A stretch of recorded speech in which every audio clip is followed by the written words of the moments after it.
learning about programming conventions, like rules that people just sort of set up about why we do things. And so if we can help answer those questions, I think that would be really great. And then thank you all to the participants here today coming in on a Saturday morning, afternoon, depending upon what time zone you're in. We did cover a lot of material yesterday, so thank you for sticking through that. I think really my main goal yesterday was to introduce some of the main pieces about the R programming language, and they may seem maybe a little disjoint, but actually there was sort of a theme of building upon sort of foundational building blocks. And hopefully if you start using some of these tools in your own work, you'll start to see how some of these ideas and concepts are really quite general about working with data, and that you can piece these tools that we introduced yesterday together to start doing some interesting things with data that you might work with in your daily work. Before we get into the content today, you may recall that we had some homework yesterday. You may or may not have time to do that. But what I'd like to do first is to go through those exercises that I had put forth that practice the things that we talked about yesterday. And Ryan, there's a yes. Question already asking if you could please review the data frame function before you start. That would be great. Yeah, definitely. We're going to go through some examples here about this, and then please go ahead and re-ask questions if we don't cover what you're going to if we don't cover what you would like, and then I can answer those as well. But we will be working with data frames and functions on those as well. Okay, so step one, you probably know about the GitHub repository that we have for this project, for the session. If not, the TAs can post that link to you. Just to remind you about how you can get everything here in the repository. If you go to the main link here and you click on the code, you can download the repository as a zip file, and you will get all of the data here, all of the files, including the lecture slides. Just to note, we're going to be going through Intro to R Day 2 PDF here as the material for today. We also have some data here that we're going to be working with the exercises. This is a zip file that you'll have to unzip on your computer. And then we also have these exercises here that I'm going to be covering here in just a minute. We have here 2 exercises for day 1 that I'm going to go over. And we also have some exercises for day 2 that we'll cover at the end. One thing to note is that I've posted solutions for both of these. These are now in the GitHub repository. They weren't there yesterday. But if you were to re-download the repository files, you will find these solutions here, so that, and we're going to go over those live right now, but if you want to review these in the future, they are here for you to take a look at. All right, so what we're going to do is we're going to go through these 2 exercise files that I've put here, and let's use some of the best practices that we learned yesterday. Let's open up RStudio and make an RStudio project like we learned. So let me quickly redo that for these exercises. So as you recall, you can open up RStudio. We're going to go to File, New Project. We're going to make a new directory. We're going to make a new project. And then we talked about the 2 main pieces here. We need to specify where the directory is going to go for our project, and then the name of the directory. We noted that there were some other options here about creating a Git repository and some of these things over here. We can just leave those unchecked for now. We don't need to worry about those for making the RStudio projects. So let's do this example exercises is what I'll call my project. And this is going to go on the desktop just to make it easy. So we'll do this, and RStudio does its business here of setting up the project. Recall that this just creates a directory on our computer file system. There's really nothing too special about that. It's like any other directory. And if we want to get files like data or R scripts into this directory, we can just use our file browser to do that. So I had previously from our GitHub repository downloaded this as a zip file and unzipped it, and we get a new directory here for all the course content. And what I want to do now is copy, well, I have to unzip this exercise data file. And what I want to do is take these exercise files here. And this is in our file browser. So recall, this has nothing to do with RStudio. We're just using the file browser on our computer to take these data files and copy them into our new RStudio project folder that we just made. Okay, and if I open up that directory, as you recall, we can see those files there. If we were to go back to RStudio as well, we can look in the file browser and see those input files have just shown up here in our RStudio project directory. This means that we can now access them through scripts. Let's also get the examples that we have of the exercises. If we again come back to our repository that we downloaded on our computer, we can grab our exercises, and now the solutions also exist in here as well. So you can refer to those. So I'm going to drag these into our project directory. And then those also now exist in our RStudio project. Okay, so hopefully that was a lot of review yesterday of making projects and getting data into our project folders. Let's now take a look at the exercises that we had assigned for the homework yesterday. Okay, and this is going to practice the materials that we went through yesterday. So here's, let's see, let me show you actually what the exercises file looked like. I had given you a template here with some questions, and the idea was for you to go and you could write the R code here to answer these questions.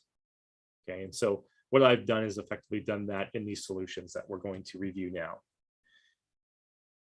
Okay, so here's the motivation. Imagine you're running an LCMS experiment and you have a 60-minute LC gradient that you're running. And so the first question was to create a variable called gradient min to hold the length of the gradient in minutes. So this is practicing two things. One, about creating a variable and using the assignment operator. So in this case, I gave you the name. You can recall that you can pretty much use any name that you want for your variables. There are some rules that we covered in the slides, and so those are summarized there. For example, you can't start a variable name with a number. There are some other kind of weird rules as well, but by and large, you're free to call a variable name whatever you want, and it's a good idea to use descriptive names that describe the kind of data that you're holding. Okay, so hopefully straightforward here. We name this variable gradient underscore minutes, and then we use this assignment operator that we learned about. Again, it was 2 characters, the less than sign and the minus sign. These things need to be smashed together. You cannot put a space between them. That's really important. And then the thing on the right side is the value that we want to assign to that variable. And again, if you want sort of a visual metaphor, you can imagine that the number 60 is being stored through this arrow into this variable called gradient minutes.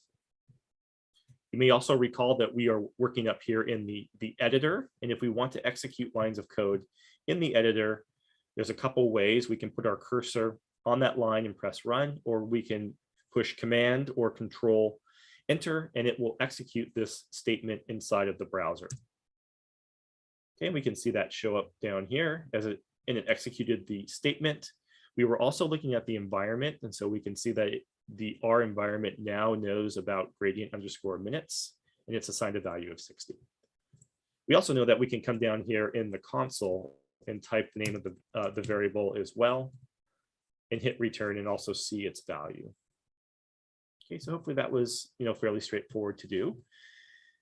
The next question now is asking us to do some math expressions on the data. So this question here tells us to take this variable that we created with a gradient in minutes and convert it to seconds, and store it as a new variable. So again, we're going to use the same syntax here. Gradient seconds is the new variable name that I have. Use the assignment operator, and now we can do math on this number by simply referring to the variable here. We know that this contains a value of 60 minutes, and we're going to convert it to seconds by multiplying it by 60. We can execute that expression, and now we can see that our gradient seconds variable exists. R knows about it here. We've assigned it, and it has a value of 3,600, as we would expect. Okay, so hopefully pretty simple there, pretty straightforward about doing that with working with variables. We're building on that now with this idea of vectors. We learned about vectors as a object known as a data structure. You can think of this as a bag that stores data. And we learned how to do that using a function that goes by the name of C. It's kind of a funny, very short function name, but it stands for combine. And it says, I want you to combine these numbers into a single object known as a vector. And we can do that using this syntax here that we learned about yesterday. We already know how to assign variables, so there's no reason we can't take this vector and assign it to a variable. And so the idea here is that we've run some additional experiments with additional gradient times of 15 minutes and 30 minutes. And we want to store all of these together in a single entity known as a vector. And we're going to assign that to the variable called gradient minutes. Okay, so we're building upon our idea of variable assignment. Now this thing is a little more complex. It's a vector, but all the syntax is exactly the same. We can execute that. And now we can see over here in the environment that we have a new vector with these 3 values in it. Similar question is above, how can we convert all of these gradients, these 3 gradients now in minutes to seconds? And what's really cool that we learned is with vectors, we can still do math on them, just like we did with single values. So in this case, we can take our new variable called gradients with an S, minutes, and just multiply it by 60. And what's really cool is that we've now done essentially 3 math operations. We've taken this value of 60 and multiplied it by 15. We've multiplied it by 30, and we've multiplied it by 60. So we've done 3 mathematical operations in one short line of code. And if we can compare that back to what we did on a single number, the code is exactly the same, which is really cool. So doing essentially the code that we need to write to essentially do math on one number is effectively the same as doing it on an arbitrary number of numbers. Okay, so it makes it really easy to work with data. It's a really cool component of R that is used quite a bit to work with data analysis. So we can look at this gradient seconds variable, again, either through our environment browser up here or through the console by typing the name and hitting return. Okay, so now we're going to get into perhaps a little more advanced, hopefully not too advanced, but advanced examples here. I gave you this vector here. These represent a bunch of precursor M/Z values for a given experiment. So I gave that to you, and you can just execute this code to get this variable in your workspace. We worked with pretty simple examples yesterday where you could easily tell how many numbers were present in the vectors that we worked with. In this case, you could still count them yourself, but we have code, we have computers that can help us do that. So if we use this length function, we learned about using functions yesterday, where they each have names, and then you put inputs inside of these parentheses, we can find out how long the length of this vector is. So let's do that. So if we type our nvals variable that we just assigned using the length function, we can see that we have 10 values here. Okay. And again, this is really useful when you have really large pieces of data. You want to count how many things you have. This is an easy way to do that. We learned other functions like min and max here. So we can use these same exact these same sort of function syntax on the vector to get the min and max values. And we can see these show up in our environment here. So we have a minimum M/Z of 338 and a max of 1041. So those are nice ways in which we can investigate the data that we have. We also learned other functions like mean, standard deviation, median, and there's lots of other math functions as well. And just as a reminder, if you want to learn about what a function does, you can type the question mark symbol and then the name of the function and press return. And RStudio will pop up a help browser here where you can go through, read about the function.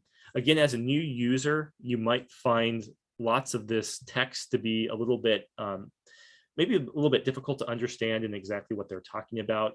I would say as you get more experience with working with functions and working with R and learning some of the ways in which people talk about R, these instructions and help will make more sense. But at the very least, you can get an overview of what a particular function does and how it operates. Okay, and particularly in the details, there's usually detailed information about what that function is and what it does. Okay, so we did some math on a vector here, and we interrogated some properties about it. now we're going to talk about using vectors and conditional expressions to start investigating the data in more detail. So what I'm asking you to do here is write a conditional expression to find values, m over z values here that are less than 600. Okay, so using this vector, how would we write an expression that asks which values are less than 600? We learned about conditional expressions and that we could use operators like less than equal to, for example, to ask the question. Remember, conditional questions or conditional expressions allow us to ask yes, no questions about data. And so let's execute this expression. Let's take a look at the output and see what we get. Okay, so what we did is in this vector of m over z values, we asked the question, which values are less than 600? And the computer responded to us with true or false values, essentially yes or no values, about whether or not that's the case. So we know the first entry is 968, and we know that's not less than 600. And so the computer responded false for that. And so we have 10 values here, one for each of the 10 m over z values in our vector, where this question was asked, whether or not that value was less than 600. Okay, so this was a conditional expression that we wrote. And what we can do now is use the idea of subsetting data. We learned about these square brackets that we can use on vectors to subset data, where we can take this vector of all of the values, use these square brackets along with a conditional expression here to get the values that are less than 600. So let's take that expression and execute that. And now we can see that instead of getting all of the values that are present in this vector, some are above 600, some aren't, using the conditional expression and the subsetting bracket operator, we're able to get just the values that are less than 600. Next, we had, again, hypothetical data here, but we're pretending that we have some charge states associated with the features that correspond to these precursor masses above. Let's make a new vector with those values. Then let's say we want to find the features here, the m over z values eventually for these features that have a charge state of 2. Again, we need to write a conditional expression. And a little bit of the tricky thing that we found about yesterday is that if we want to ask if values are equal to something, we have to use the double equal sign, two equal signs. And that was important because we also learned that we can use a single equal sign as another way to assign variables. Okay, I encouraged you all to use the arrow notation to do that, but the equal sign is another way that you could do that. So let me show you that if you were to make this expression and put a single equal sign here, these two lines of code would do exactly the same thing. They would assign this vector to this variable name. If we want to ask the question, though, about whether something is equal to a particular value, we have to use the double equal sign. So that's just something to note. You'll probably make that mistake in your own code. I know I make that mistake every so often myself. It's just one of those things to note. So what this expression does is says for all of these precursor charge state values, which ones equal to 2? If we execute that, again, we get true false values where this question was either true or false. And then we can combine this conditional expression with our other vector above with the m over z values to get the m over z values for features that had a charge state of 2. Okay, and that's what this expression does here. All right, so that sort of worked with the vectors that we learned about yesterday and some various operations and ways in which we can subset that data in order to start doing some exploratory type analysis on our work. Any questions about that work, about those examples? And I would say, if any of those things were didn't quite make as much sense, you can go back to the lecture slides yesterday. And in particular, if you look at, let me bring up the slides from yesterday. There are some sections here where in particular that we have these tables in blue. Let me find an example. So we that look like this. We have a few of these where we have some example codes and expected output. And so what I'd recommend is just practice these kinds of things. You can execute these lines of code in your own RStudio environment and look at your outputs, compare that to the expected outputs here, and also make some changes here and try some different ways in which you work with these things. And I think these concepts will make more sense as you start using them in practice. Great. Any questions, TAs, on going through these examples? If not, I'm going to go to the second example here. This is working with data frames. Let me move this over here. Okay, so we learned about working with vectors. We learned about variable expressions. We learned about using functions on vectors to get information about the data. Now we're going to transition to a slightly more complex case where we're working with data frames. And so we have some example data to work with. So first of all, we need to load this, this tidyverse library that has some functions that we're going to use, in particular, this function to read in CSV files. So we're just going to execute this. I had noted yesterday that you do see some output here. You don't have to worry about this output for all intents and purposes. It's nothing to be concerned about. I know there's this word conflicts here. I can cover that at the end if you'd like to know, but for the most part, this really shouldn't matter for the work that you're doing. So once we load this tidyverse data, I'm asking you to go and look at this particular example data set that we have for the workshop here. This is actually some real mass spec data here. So it looks like some output from Skyline. And it's a CSV file, so we can use this function we learned about called read_CSV. We know that if this CSV file exists in our RStudio project directory, that we can just give the name of the file. We also found out, let me recall here, that if we call this function read CSV and we type the first few letters of the file name, if you press the tab button, it can autocomplete for you. And if there are multiple files that match that name, you can use the arrow keys and hit return in order to complete that full file name. So that's a really useful piece. There is a little additional optional argument here that I've included. When files are very big, R tries to guess what kind of data are in the files based upon the first couple lines in the file. And sometimes if you have different types that occur later down in later lines of the file, it may guess incorrectly. And usually it will warn you if that's the case. So in this case here, I put guess max equal to 10,000, telling it to assess the data on the first 10,000 lines to understand what's there. You sometimes, often don't have to worry about it. Sometimes you do. Let me give you an example of what happens if you don't put that guess max. So let me call this here. Okay, so let me run this function without the guess max if you were just to read it. And this is a big file. It's about 200 megabytes here, so it's not necessarily a small file. You can see it's working here. And it gave a warning message to us. One or more issues, see problems for detail. So if you see this warning message pop up about parsing issues, you can use this guess max function.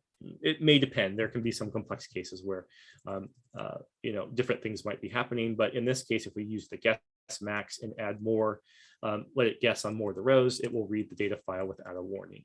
So let's take a look at that. And you can see it did print some messages out about reading the data, but there were no warnings that popped up with that. Okay, so this is a table now. This is a rectangular table. So let's ask some basic properties about it. We're going to use some functions. One is nrow that we learned about. That gives us the number of rows. So this is a big table. This has what, 1.25 million rows of data. We can use the ncall function to get the number of columns. It has 16 columns of data. We also learned about this dimension function, dim. If we execute that function, it gives us both the number of rows and columns. It gives that back to us as a vector of values. And we also learned we could use our index subsetting using the brackets. If we wanted to get the first value, which is the number of rows, we can just type that variable. We can type, actually, we'd use the names we'd use the output of that, dims dat, which is a vector.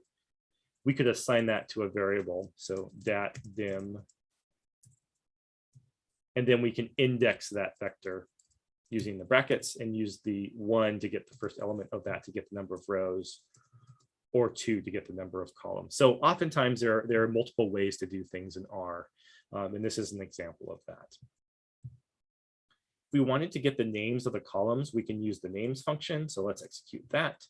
This returns it to the names to us again as a vector here. And so we can kind of see what data is there.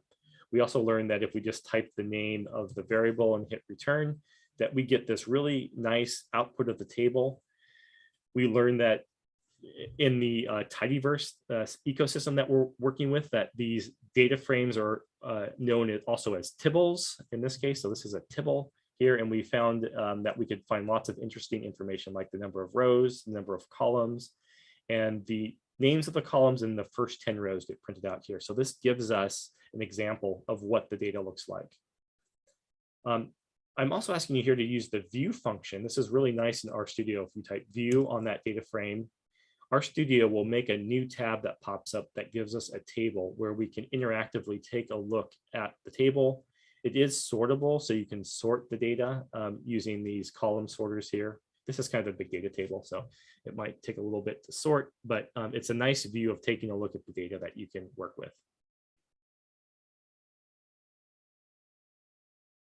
All right, so this first question is asking us to retrieve the data from a column called file name in our data table. And we learned yesterday we could use this funny operator called the $sign that allows us to get any one of the columns in our data table based upon the name of the column. So if we type dat $file name and hit return, we get 1.25 million values here that correspond to all of the file names that are present in our table.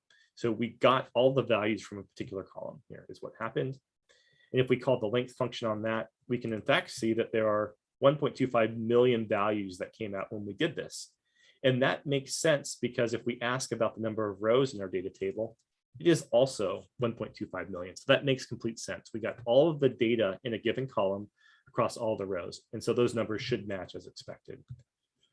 We can ask how many unique file names we have by using the unique function. And again, we're combining that with this operator to get that particular column of data.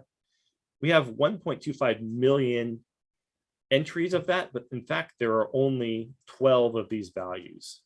So there's only 12 unique file names here present. Okay, so this is really useful. Use this all the time to, for example, count the number of unique proteins or peptides that you might find in your data. Now we're going to talk about a slightly more complex thing of subsetting the data frames. Let me recall, this was probably one of the most complex concepts that we learned about yesterday. In the slide deck from the first day here, we have this particular, let me go to the slide here. This was on slide 86 of the first day that talked about subsetting data frames.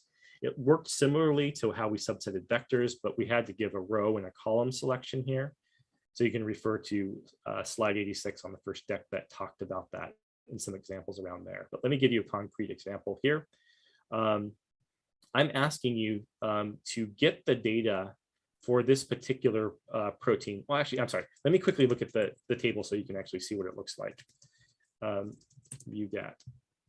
That's always a good first thing to do, is take a look at the data table. This is a data table that has a bunch of peptide sequences assigned to proteins, along with values about them, like their charge states, their precursor mass, and the files in which they were found. So this question now is asking you,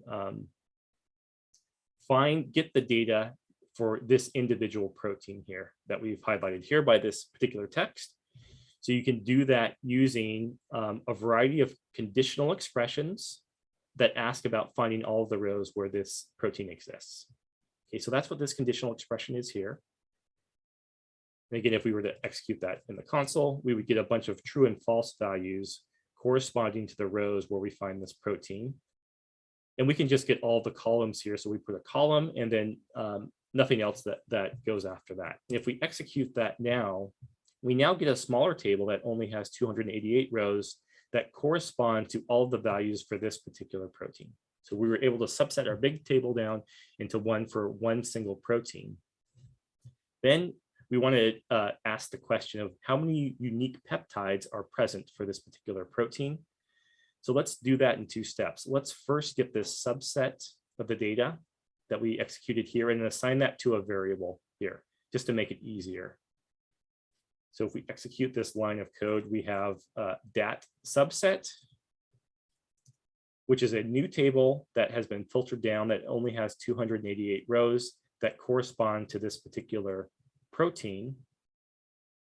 Then we can get all of the peptides for that protein by using the $ operator here to get the peptide sequences.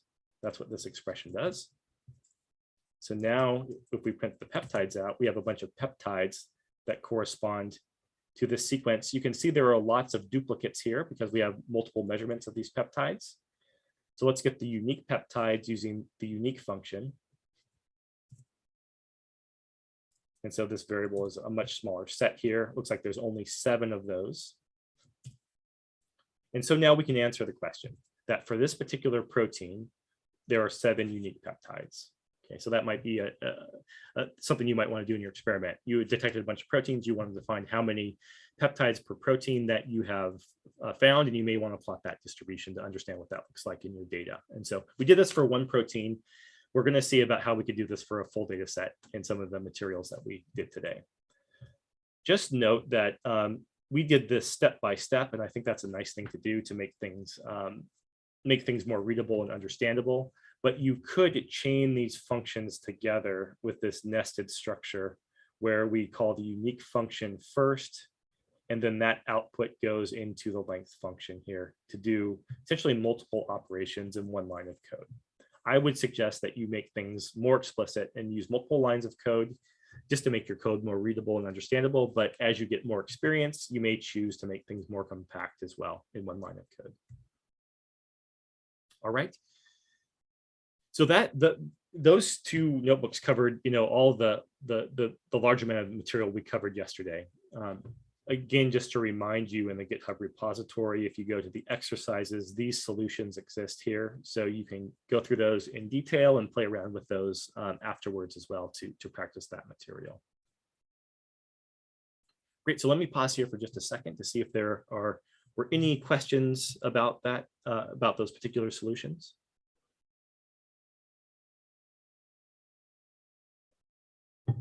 And if you have any questions that you'd like to go into more detail, please write them down and we can cover them at the end of the workshop as well. Okay, great. So let's get into the material for today.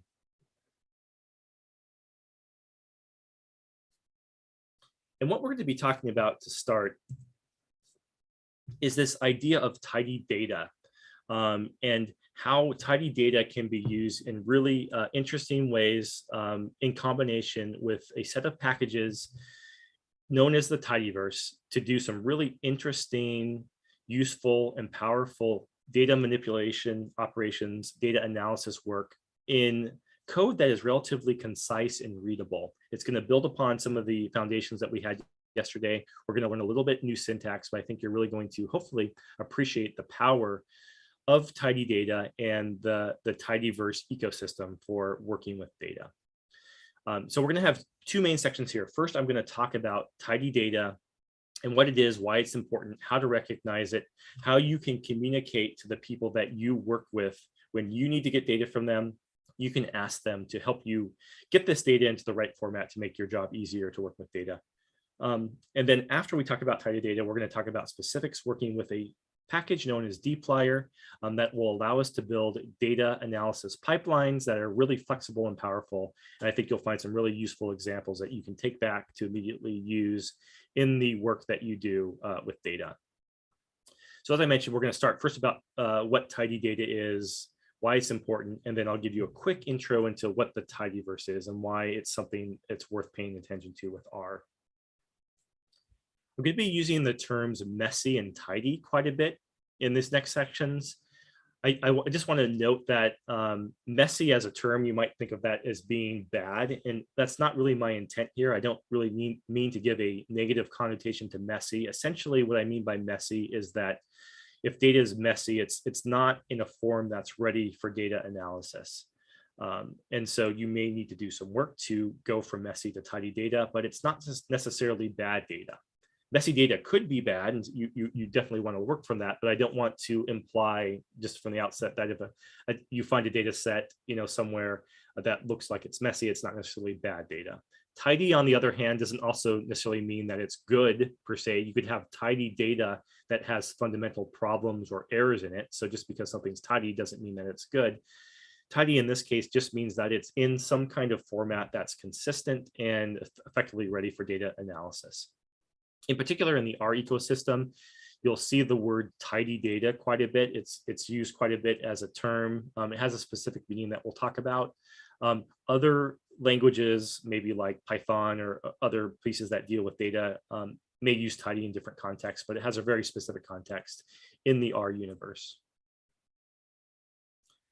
Just to motivate things a little bit, one of the key people in the R ecosystem, his name is Hadley Wickham. He does a lot of amazing work with R. He was the person behind the ggplot2 package I mentioned yesterday for data visualization. He's behind the dplyr package that we're going to talk about today. He's a really big figure in the R community, and he likes to talk about tidy data in this regards. He uses this quote from Leo Tolstoy and then applies it to data. And the idea here is, he says that all happy families are alike, but every unhappy family is unhappy in its own way. And so when we apply this to data, essentially Hadley says that tidy data sets are all alike, but every messy data set is messy in its own way. And what's his point about this? What the point he's trying to make is that out in the real world, we encounter data that may not be well formatted, that may effectively be messy in a variety of ways. And one of the problems with that in terms of data analysis is that these messy data sets are like their own unique problems. They can have very distinct, very specific ways in which each individual data set is messy. It's messy in its own way. And the problem with that is we don't know how to reason about messy data sets. We don't know necessarily where things are messy. We can't make any assumptions about the data. And as a result, every messy data set is like its own problem that you have to solve and work with. And we can contrast that to tidy data sets. Tidy data sets have a consistent format. And what's really useful is if we assume that we have data in a consistent format, we can reason about it. We can build tools around this tidy data format that allows us to build upon that infrastructure, allows us to build tools and ecosystems that allow us to take advantage of that common format. And that's effectively what the tidyverse does for us. And I think you'll see the power of that here as we go through the material today. So just as you probably know, out in the real world, usually data starts out messy in some way.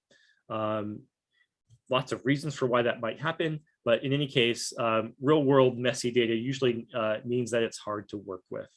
It's hard to start doing analysis with it. It's hard to understand what's there. And so as a result, if we want to work with it, we need to usually get it into a structure to make it easier to work with. And that's what the concept of tidy data is all about, making it easier to work with, particularly with a programming language like R, where you need some consistent formats. Data can be messy in all kinds of ways. And so I have some examples here in the upper left. This is an example spreadsheet here of a teacher that's trying to track some grades here. And this is messy in the sense that there's a fundamental data table here that holds some, looks like some quiz and test scores here. But for example, this exists in the context of these other lines in this Excel spreadsheet. So this isn't an isolated table here. There are some rows here. There are some rows that don't have any data in them. You also note that these scores are mashed up together. It looks like they've written out a number with a division symbol and another number. So we have, looks like these are sort of number of points out of a total that have been represented in a way where the data is not isolated. It's not something that we can work with easily. So this is an example of a messy sheet that somebody might use to effectively visually keep track of scores, but isn't all that helpful for actually doing any kind of analysis or making summaries of the data. Sometimes tables are in PDFs, right? We really can't get access to these tables, or maybe even images. Effectively, again, you can view the data using your human eyes, but it's not great for computers to consume and work with.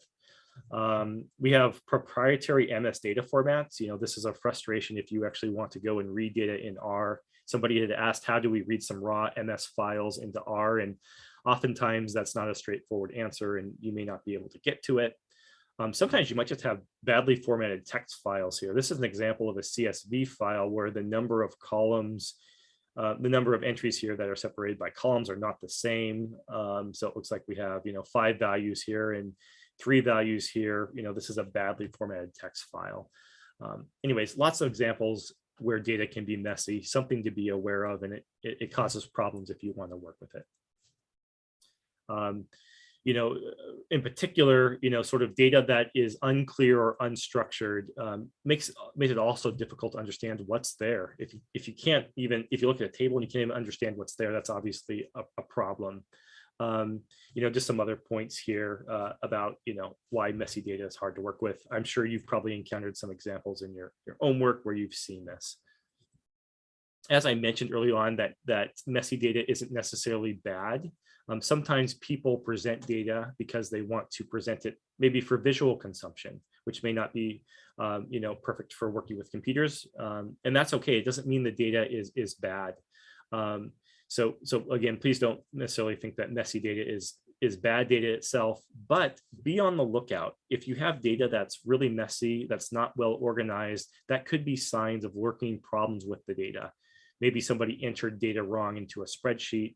Maybe there are other issues with the data. So I would say if you have messy data, be diligent, be on the lookout for issues that might be present.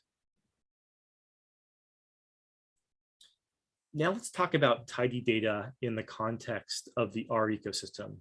Again, like I said, tidy data has a very specific meaning in R, particularly with the tidyverse ecosystem that we'll talk about. And it's really fairly simple and probably explanatory. The idea is that we have tables. Again, these are rectangular tables that have columns to them. Those are known as the variables. And these are the things that we are measuring. So if you're measuring maybe data about humans, you might want to keep track of their first name, their last name, their age, maybe where they live, or their zip code where they live. Those are all things that we're measuring. So those would represent the variables in our data. The rows are noted as the observations, and these are the things that we're making measurements on. So in our person example, each row would represent a person. And so each row would be a distinct person that we're making a measurement on.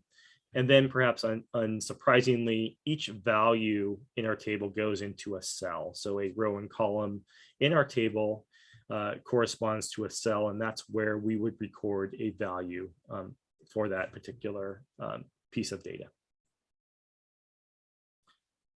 Let me give you an example of a tidy data table here. We looked at this example data yesterday in our some of our examples here. And so one of the first questions you should ask about a data table is, what is this table about? Well, we don't have any additional context here, but we can probably guess here that these are raw mass spec files here.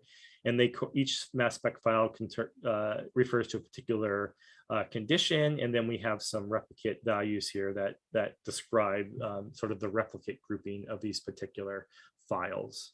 Okay, so this makes sense. What does each row represent? So it's always good to ask the question, what does each row represent, and what does each column represent? In this case, each row effectively represents a mass spec run. The columns represent information about that mass spec run. For example, the file name, the condition, and the bioreplicate. So this is a nice tidy data table. Let me now talk a few notes about sort of tidy data in general, and then I think we're going to talk about some ways in which we might make that table even tidier. Tidy data is not the only way. So there are some data formats that may not fit in a nice rectangular structure, in which case you might need to work with other tools. But if you can get your data in a rectangular structure, then it's really nice to be able to make sure it's tidy, making sure it's in a nice organized table, like I talked about, with rows and columns that are well defined. Sometimes the relationships between the observations and the variables is not always clear. And sometimes you might want to swap those in certain contexts. And an example of that is in mass spec data in particular, like a protein group or a peptide table. Sometimes you have one row for each protein, and you might have lots of columns for the different experiments that you ran that measured that particular protein.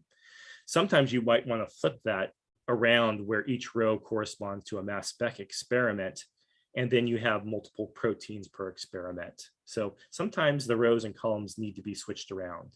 And so just be aware of that. And then sometimes tidy isn't always black and white. There might be different levels of tidiness that you need to get to, depending upon your purposes.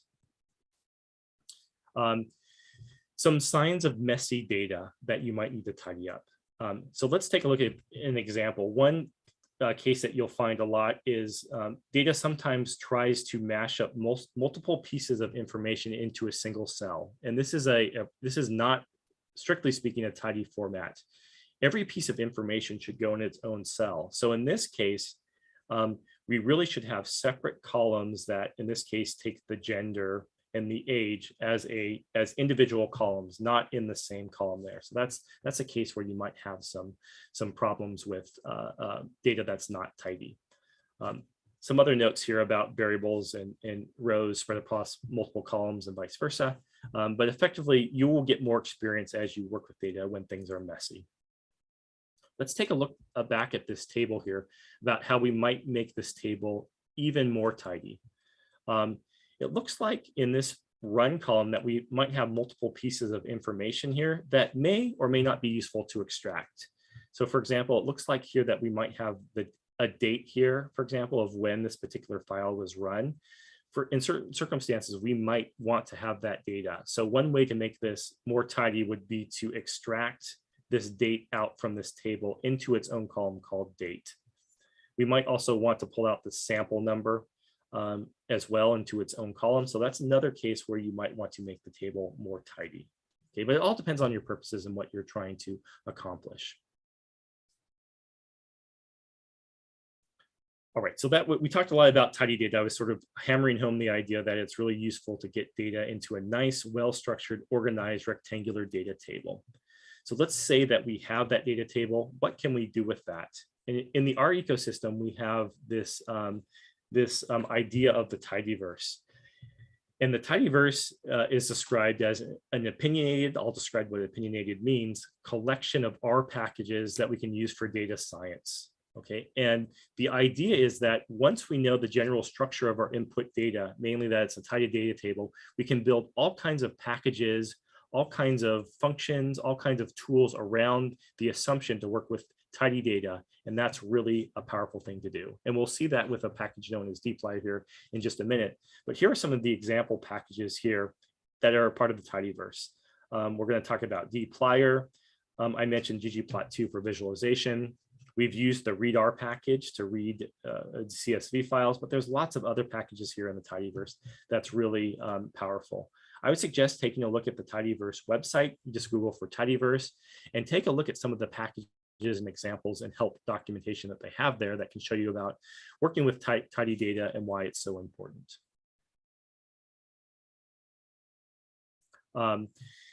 I talked about some of these packages again, just highlighting some of the fundamental ones. ggplot2 is something to look into. dplyr, we're going to talk about.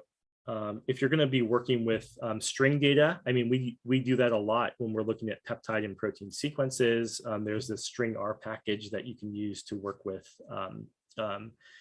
sort of data like that. Lots of other packages here. And again, the tidyverse website will go through some of these really these great packages and examples about how you can use them. Okay, so this was sort of a lecture heavy section here of talking about tidy data and why it's important. effectively, you want to think about your data in terms of rows and columns, making sure that each individual piece of data goes in its own cell. And if you can do that, then you've sort of gotten to a tidy data situation. Messy data is everywhere. And as you get more proficient with R, you'll be able to deal with it better. We're not going to cover all of the tools that you can use to sort of work with messy data. That could be a whole weekend workshop in itself because it's a really big topic. But again, if you go to the Tidyverse website, there are packages that can help you deal with messy data and put it into a tidy format. And then the Tidyverse ecosystem uses this concept to build upon tools to be able to work with data. We're going to be talking about one of those next. So let me pause there. Were there any questions about tidy data that you had?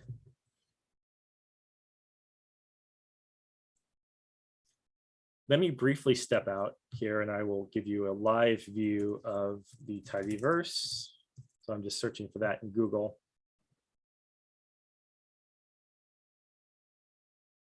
You take a look at the website here.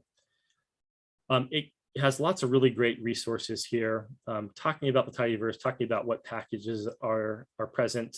I'm going to highlight this book here at the end, but if you go to packages, it talks about the core Tidyverse packages. Each one has its own little section here. Let me just highlight one package. Here is the tidyr package. This talks about getting data into a tidy format. So covers some of the ideas that we had just talked about. There are some examples here.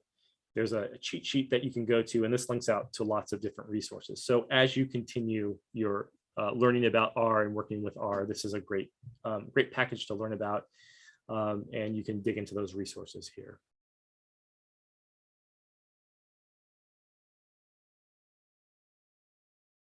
Okay, great. We are going to take a break at 9:30, so in roughly about a half an hour. We didn't take a break yesterday. I apologize for that, but we will take a 15-minute break here, so I won't forget that. Oops.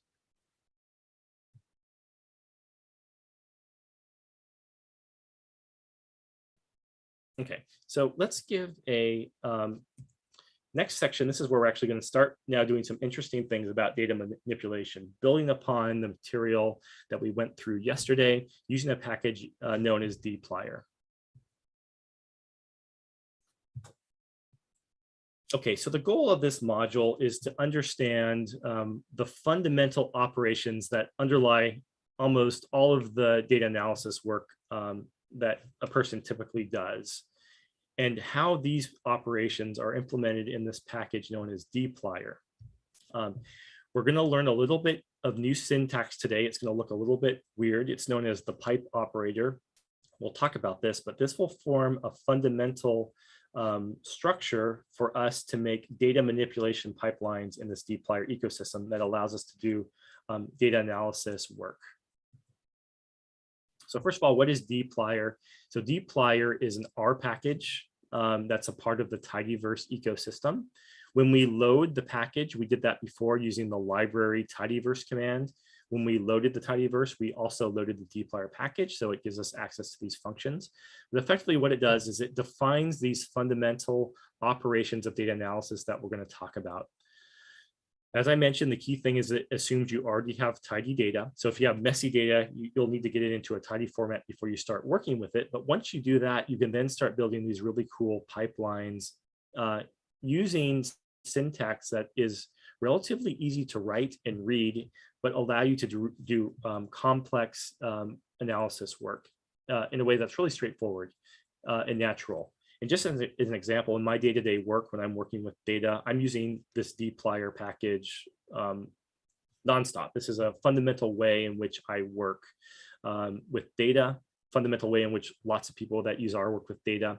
And before the dplyr package existed, we were using more of the base R way of working with data. When dplyr came along, it really changed the workflow. I mean, fundamentally changed the workflow on the way in which people work with data in R. So it's really an influential package for data analysis. So as I mentioned, this dplyr defines these data manipulation verbs. Okay, think of these as verbs. These are actions that we're going to perform on data tables. And these verbs are represented as functions. We learned about functions yesterday. So these verbs are just functions that we're going to use. The nice thing is that there aren't a lot of these verbs. So there's not 100 of these things. There's a small handful of these verbs, which makes it really easy to remember and work with. And really a key piece that, that you'll find with this dplyr package is it allows you to focus on the question that you want to answer rather than the mechanics of how you want to answer the question. Particularly, when I was a beginner working with programming languages, I could communicate it in words, the analyses that I wanted to do. I could tell somebody this is the kind of analysis I want to do, but oftentimes I would struggle using the code and syntax to be able to express myself in the language to get the thing done. The nice thing about these dplyr pipelines is if you can relatively straightforwardly and specifically state the thing that you're trying to accomplish, the code that you need to write oftentimes can flow fairly naturally from how you would say it in through spoken words. So let's talk about these fundamental data manipulation operations, and we can relate this back to some of the material we covered in the first day. So first operation we're going to talk about is adding a column to a data table. So recall that all of this work that we're going to talk about assumes that you have a tidy rectangular data table. That is the fundamental assumption of what we're starting with. So one operation we might want to do is add a column to the table. And a use case for that is we have maybe data existing in our table and we want to manipulate that in some way. For example, we want to convert the units of a column of data in our table, or we want to generate a new column that, for example, adds together multiple columns together in a new value. So this is an example of adding a column. Sometimes you want to pick specific columns in your data table. You don't care about some other variables. You want to get rid of maybe some useless information that you don't want to deal with in your analysis. So you want to pick specific columns. Alternatively, you might want to pick specific rows in your data. You want to focus on the data subset. You'll recall that we talked about some subsetting operations yesterday on vectors and data frames. These are those analogous operations here on the data tables. You may want to sort or reorder the rows in some way because you want to order things by maybe p-value, or you want to order things by retention time. This is an example of that.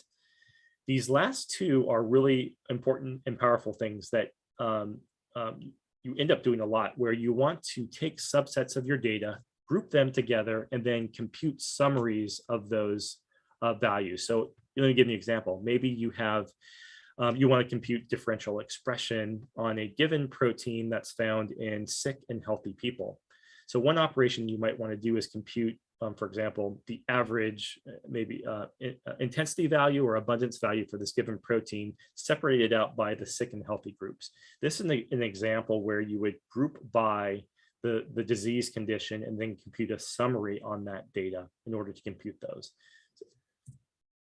In the dplyr, remember I said that these operations are implemented as dplyr verbs, and these verbs are functions. So these are the verbs that dplyr uses. These are function names that we can use to interact with data.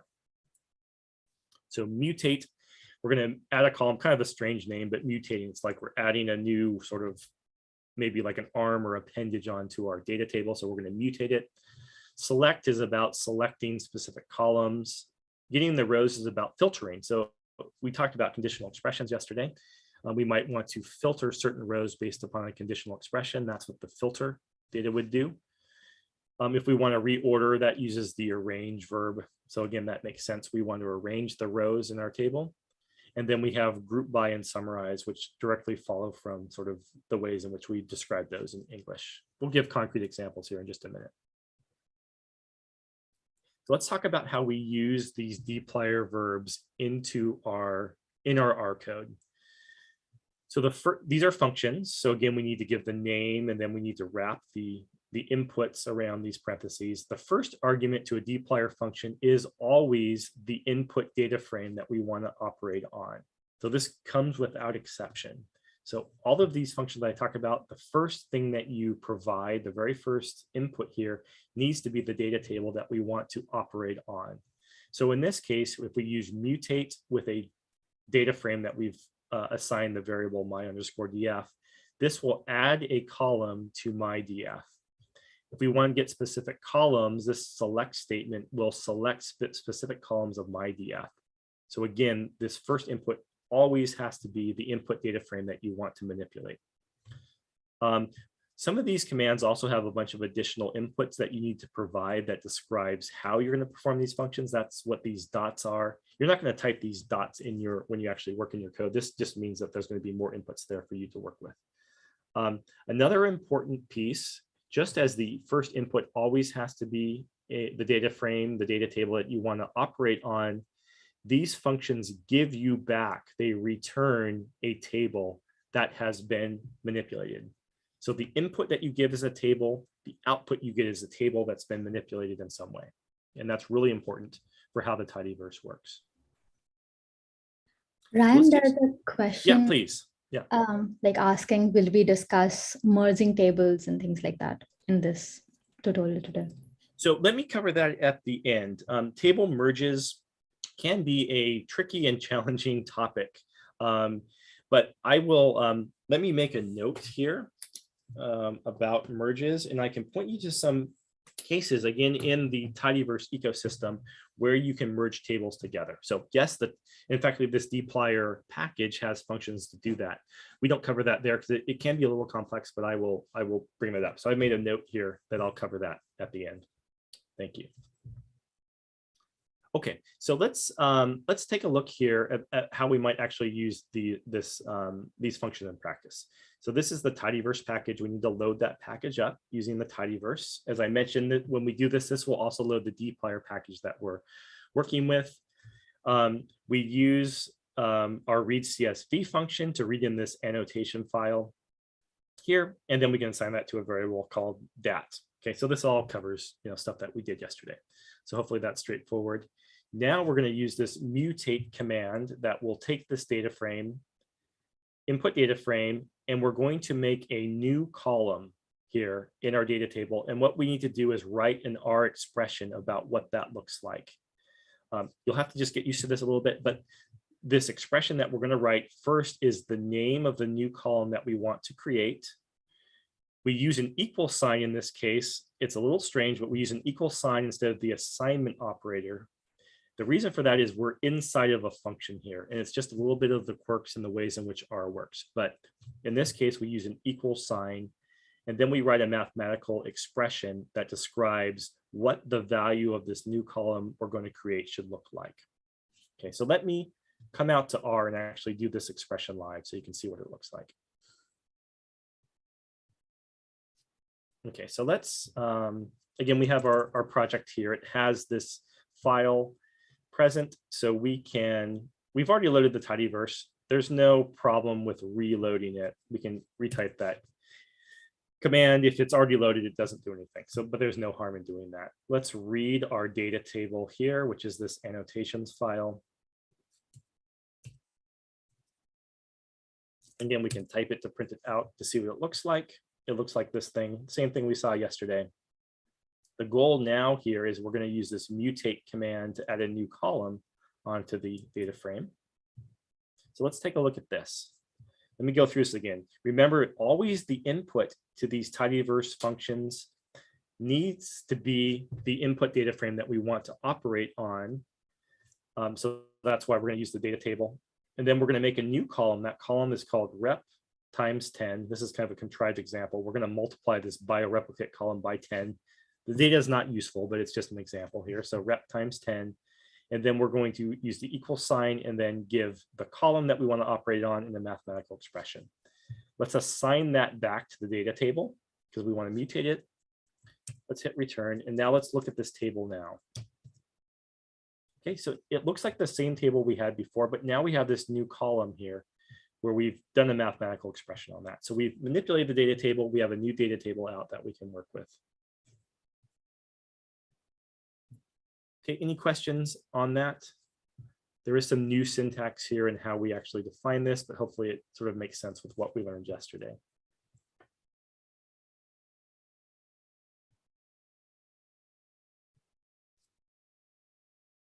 Okay, let's go. So we're going to go through these verbs here to work with them. The select one, this is a fairly simple verb here. Select, again, gets specific columns. Effectively, you use this to get rid of things that you don't want. Sometimes with mass spec data, I've seen some CSV file output files that might have hundreds and hundreds of columns in them when we only care about maybe 2 or 3 columns. So it's nice to just get rid of all that stuff. That's what the select function does here. And here's an example. Let's say going back to our example, say we only wanted to get the condition and bioreplicate columns. What we do is we use the select function. We use our data that we read as a CSV file. Then we provide a vector of the column names that we want to get. These have quotes around them, just to let you know. Again, R is a little bit weird about when you need to quote things and when you don't.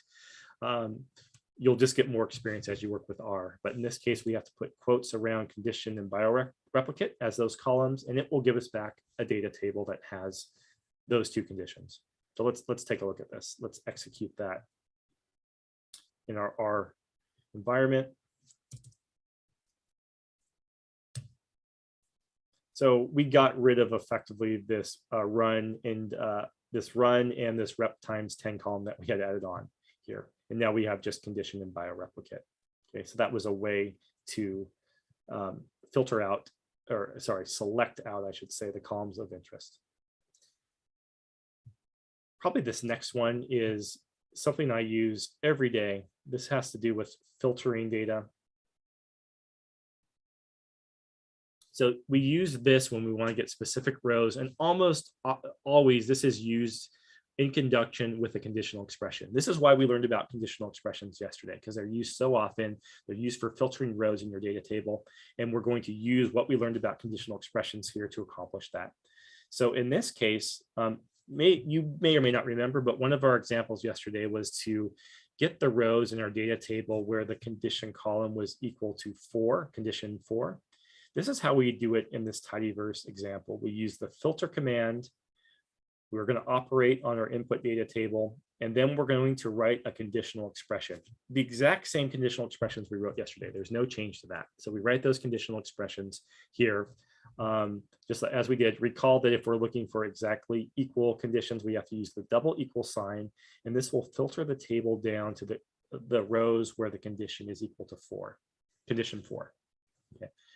I had talked about maybe filtering to peptides or proteins that had an FDR less than 0.1. This is exactly the kind of statement you would use to that, where you'd say the FDR is less than your threshold.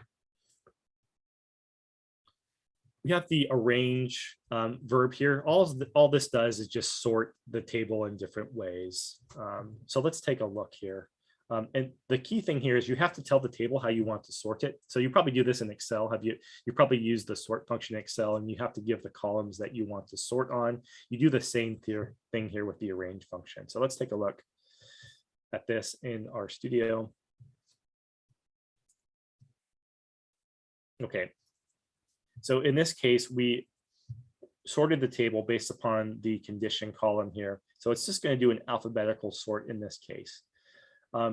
Just as a side note and something of use, if we go back to our data here, there is this little helper function called DESC that stands for descending. So if you want to sort in the opposite order, you use this descending function around the column that you want to sort on, and that will reverse the sort. Let's see what that looks like. Okay, so these were in alphabetical order, no big deal. But if we put the DESC for the descending around that particular column, it's going to reverse the sort. So now we can see that condition 4 is up top and followed by condition 3. So that's useful. Sometimes you want to arrange your table based upon p-value, maybe based upon intensities and so on, and you can use the arrange verb to do that. Okay, whoops.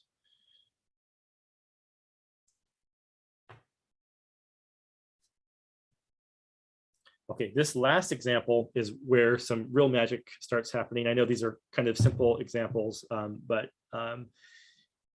it turns out that you actually use these simple kinds of ideas and cases in more complex analyses. And this particular example is where things start to really get powerful. We talked about the two verbs about group by and summarize. These usually come together in pairs. You often use these two verbs in sequence. You first group by and then you summarize. And the idea here is that in your big data table, you want to group that table into smaller individual tables that you want to compute summaries on. So let's give an example where in our annotations data, we want to count up the number of runs per condition. We're going to do it as follows here. And this is a little complex, but let's take it step by step. The first thing we want to do is we want to take our input data and group it by one of the columns. In this case, it's going to be the condition column. Okay. We then, and to make it simple, we have to do this in two steps here. We're going to assign that to a variable called dat grouped. And then we're going to summarize on this group data frame to compute a new variable, the number of runs, which is just the length of the run column. This computation is now going to happen across the multiple groups that were part of the condition. Let me just give you the example live so you can understand what's going on here. So let's take a look at our data table again, just so we know. We want to count up the number of mass spec runs per condition. We have 4 conditions here. So essentially we want to do 4 operations. We want to ask how many runs for condition 1, how many runs for condition 2, and so on. So the first step that we want to do is we want to take this table and group it by the condition. Okay, so let's execute, and then we're going to save that to a variable called dat group. Let's run this. Just for information purposes, let's print out the dat grouped variable. Okay, so notice that it printed out the table that looks exactly like we had before, but there's some additional little information at the top. This is telling us that this table in R's memory, if you will, has now been grouped on condition, and that there are 4 of those groups, just as we expect, 4 of these condition variables.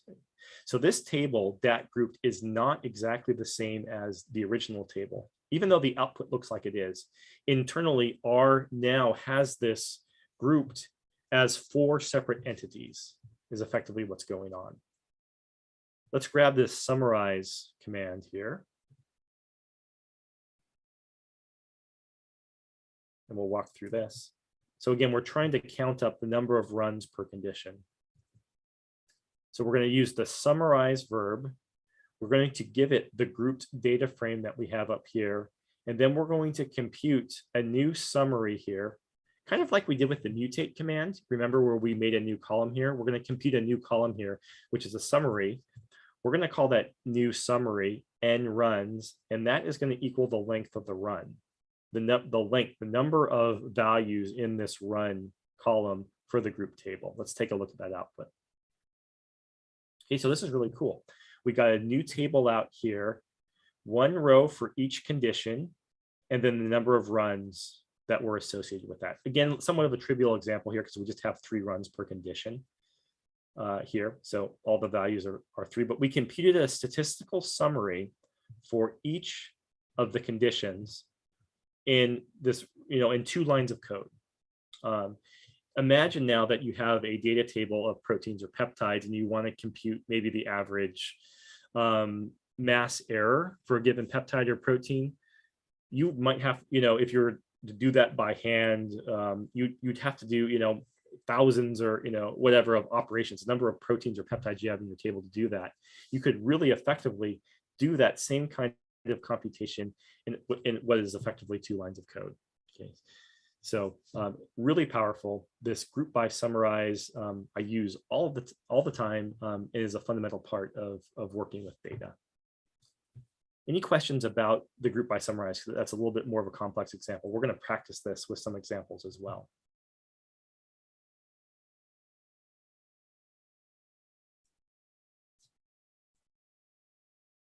All right. Let's see here. It's almost 20 after the hour. Let's we'll take a break here in a minute. Let me get you set up with some practice time here, and then we can also merge that into our break here to give people a little bit of time here. So here's some practice time here. Essentially, what I'd like you to do is, and we did cover these live here, but I want you to load this annotations file up. I want you on your own to go and run the select and filter examples in the previous slide. I just want you to execute them. I want you to look at the outputs. I want you to sort of play with them in your own environment so you can see how you might work with these functions. Then I want you to think about how we did some of these things on day one, okay, in terms of subsetting vectors and data frames, and see how we sort of link these things that we learned yesterday to these new verbs here in the tidyverse. So you can take a look at some of the materials from day one. And then I want you to try this group by and summarize example. And in particular, what determines how many rows and columns you get out after you do the summarize command? What's the key piece of information that informs that?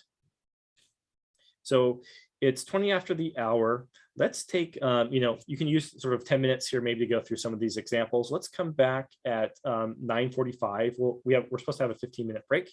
So you can maybe work through some of the examples. Maybe if you have some questions, feel free to ask them. But then we can take a break here for 15 minutes. And then we'll come back at, 45 after the hour. That would be 12:45 Eastern, and then you can convert to your own time period. I will stick around here if people have specific questions on this particular material. And then when we come back, we're going to build upon all of these verbs that we learned about to start building some data manipulation pipelines that should be hopefully really useful for your work.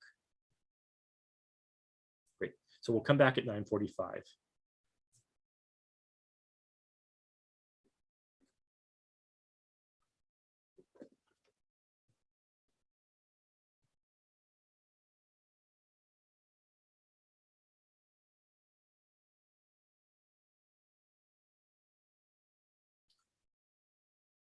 I will go through some of these questions here.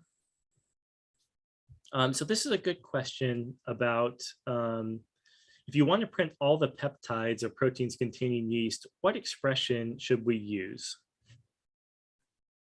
Okay, that's a great question here. Let me give you an example here. If you want, yes, essentially, if you want to have more of a flexible way of looking for values in a given column, particularly with strings, there is a package here called string R in the tidyverse. So let's look at tidyverse.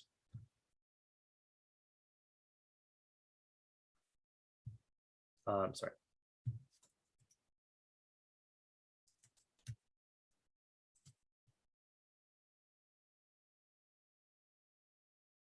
Tidyverse is a package here called string R here, and this has some functions here that can allow us to search for patterns or detect patterns in certain strings. So let's take a look at, let me give you an example of how we might use this. Let me get my data loaded back up.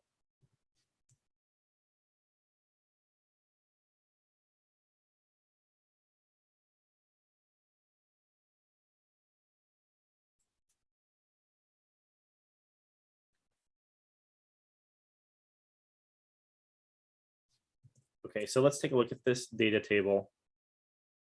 And let's see, I think was it in the protein name? I think was the question. Let me look at the Q&A. Yeah, so the protein name containing yeast here is the question. Okay. So we can use a function in the string R package.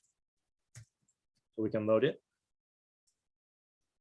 called string detect, STRDETECT.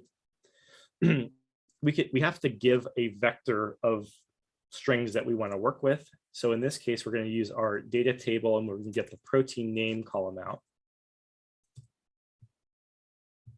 And then we need to give the pattern that then we're going to need to give the pattern of the thing we're looking for. So this is not going to do an exact match of the columns. It's going to give a match for a particular thing that we're looking for. Let's say we're looking for yeast. This is going to effectively ask the question about which protein names contain yeast in them. Okay, and some of those are true and some of those are false. Oops. Okay, so let's take a look now at using our subset command here. So let's take our data table let me come back to our, this is effectively a conditional expression. It's asking the question using the string detect function where yeast occurs. We can take our data table and use our data table subsetting operations to get this. So let's call this dat yeast. Okay, so this is one way we can do it. And now if we take a look at our dat yeast table, let's see here, let me make sure this makes sense. Let's take a look at maybe the first couple of these.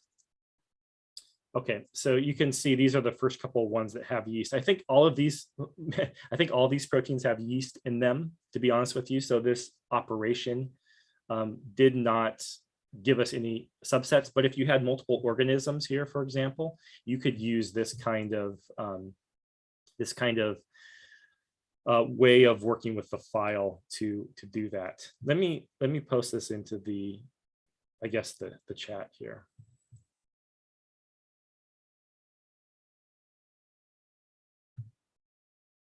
Example.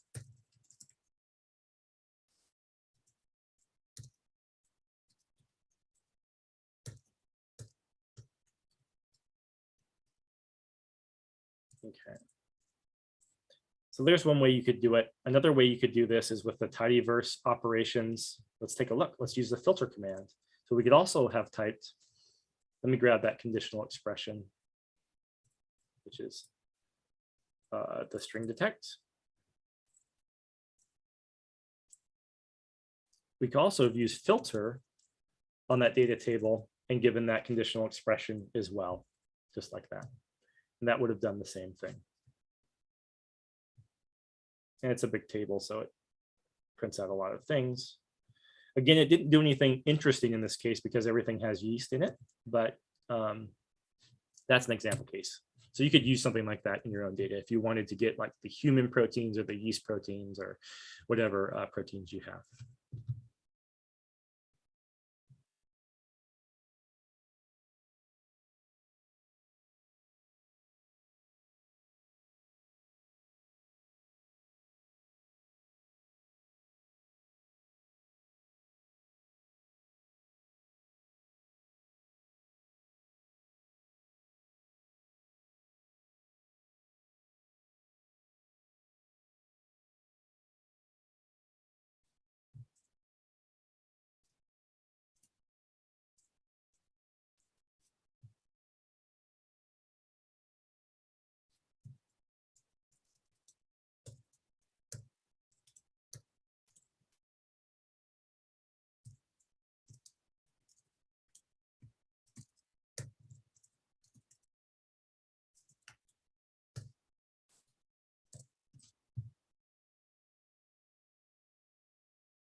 Okay, this is a great question. How can we filter out like contaminants or decoys, etc.? I think this is a great question. We have an example of this. Let's take a look in our GitHub repository.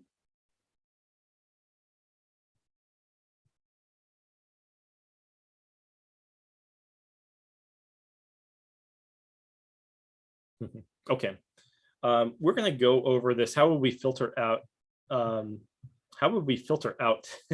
Things like the decoys? We're going to go over that. So, and it's in one of our examples here. But effectively, we're going to use our filter command, like we used before, that will enable us to effectively filter out, get rid of things like decoys and so on. So we're going to go into that. But if I don't answer your question, please, let's go over it again so we make sure it makes sense.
Great. There was a question about sorting columns alphabetically. Great question. So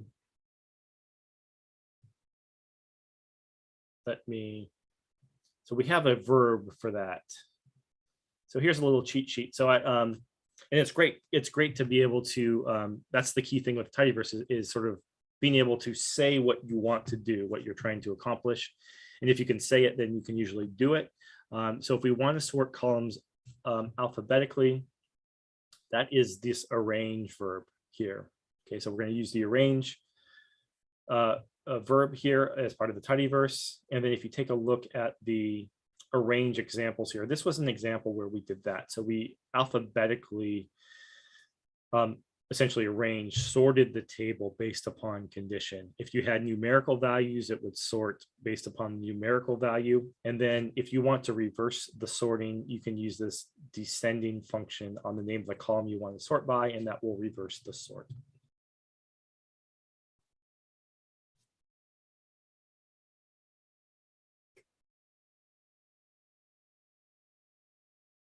All right, if you're still here, I'm gonna go and refill my coffee, but please keep asking the questions in the Q&A. I think that the TAs will field some questions, or I'll continue to field them in a few minutes when I get back. But yeah, please keep the questions coming. Thank you.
All right, it's coming up on 45 minutes past the hour here. We'll get started in just a minute.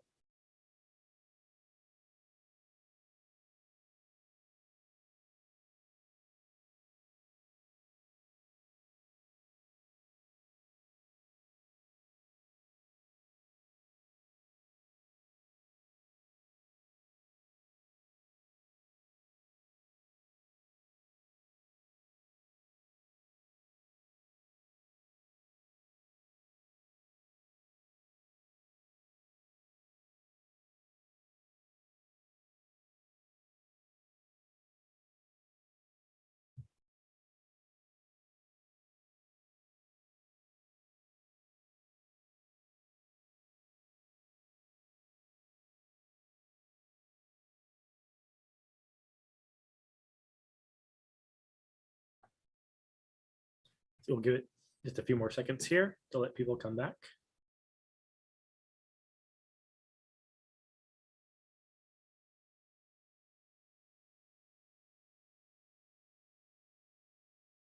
There were some good questions that came through, so I will cover some of those live here. But before we get into that, let's just go over some of these examples here and take a look at some of these live. So the first thing we needed to load up our example data here. So we will execute these 2 lines of code. Again, it's this table, this simple table we've been working with. And I think what I asked you to do is to go and take a look at the filter, the select and filter examples from the previous slide. So let's take a look at those. Here's the select command, and the idea was here to get the condition, get only the condition and bioreplicate columns here. So we use the select command here. So again, we can use the select verb. This is a function here. We must give the input data frame that we want to work on, and then we need to supply a vector of column names that we want. So I think we say condition, and I spelled this wrong. So let's see what happens. Let me not fix that. Let me leave that error there, and we can see what happens if you happen to spell a column wrong. Okay, so it gave us an error.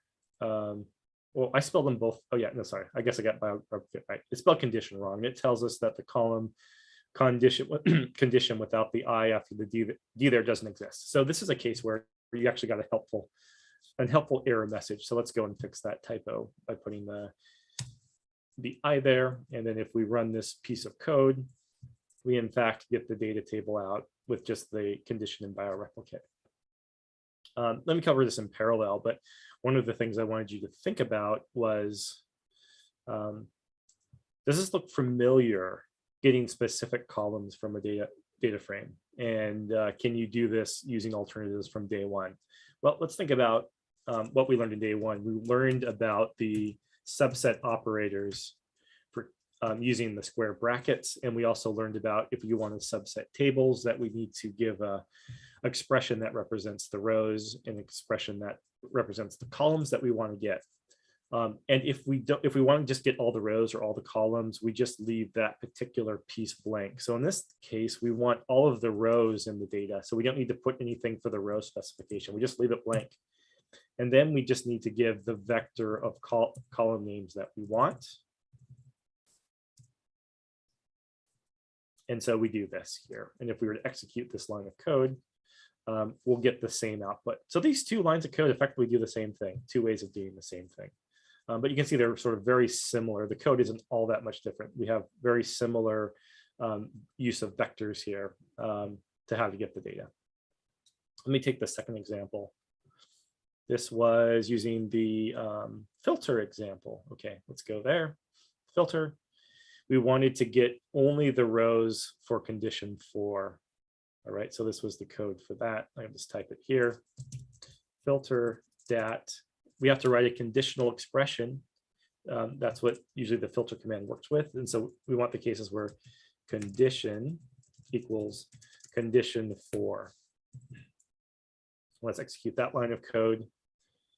And we can see that, in fact, we only get the rows in the table where condition equals condition 4. And again, going back to the material we learned on day one, we can do a similar kind of thing here. Just really important to note, select is about getting specific columns, and that's why we had to give the column specification here, the second piece after the comma here to get specific columns. For filtering, this is about getting specific rows. So now we have to give the row filtering option here instead of the column. So in this case, we have to specify the same conditional expression here. And if we want all the columns there, we have to put a comma. That's really important. But we have to leave this last piece blank because we want all the columns. And if we execute that, sorry, this was a good error. I'm glad I made this mistake. It says object condition not found. In this case, we actually have to supply a vector of the conditions we want to filter in. And those columns exist inside of this data frame here. So we actually do have to put the dat and the $ here to get these condition values here as a vector to make this logical expression here. If we execute that, we get the same table. Why didn't we have to put dat $ condition inside of the filter function? The reason is that the tidyverse, this is how the tidyverse work and how these functions work. Effectively, because the first argument is this input table, the function knows that it needs to look in that table to do things. So it helps us reduce code we can refer to columns specifically in these functions because it knows what data table we're working with. So it's a little bit of a shortcut. It allows you to write less code, but it is a difference between using the filter commands and the mechanism that we saw yesterday. Any questions about that?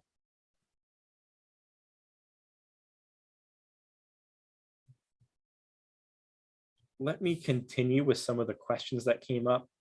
So there was one about arranging, I think, by multiple columns. That's a great example. So let's take a look at the data table. I think we wrote some code here where we used the arrange function with our data table, and then we supplied the condition column that's saying that we want to sort this by condition. And if we ran that, it would arrange the table. It turns out the table is already sorted, so it didn't do much for us. But let's say you want to do additional columns, though. We can then put, we just put a comma and just keep adding columns there. So we could put bioreplicate, and we could put run there if we wanted to. And it will sort first by condition, then by bioreplicate, then by run. Exactly the way that Excel would do it if you were to do the sort function in Excel. Another thing we could do is, let's do, there's no reason why you can put the descending option on any one of these. So we could do descending on condition, for example, and then sort by bioreplicate in its natural order and then by run. So you can do these kinds of manipulations where you can do descending order on one column and not on another. So it's up to you, but effectively you just keep going with the number of columns if you want to keep adding additional columns that you want to sort by. Okay, there was a question about, this is a more complex example, but I like it. Let's read our bigger table here, the input table here. This is, again, the bigger table with all the proteomics data. This will be a fun one, I think, to work with. We work with this in some of the examples. It's more maybe like a real world example of data that you might have. Oops, I didn't put the guess max. So we got this warning message. This is what I talked about this morning. We'll just put 10,000 there.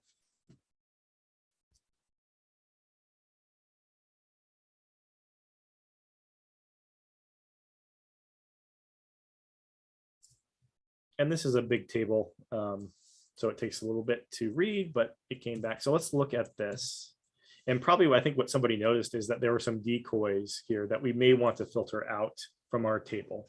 Okay, that's might be a common command, a common thing you want to do. So I think the first thing to note is what dplyr verb would you want to be able to accomplish that filtering? Well, it's the filter command.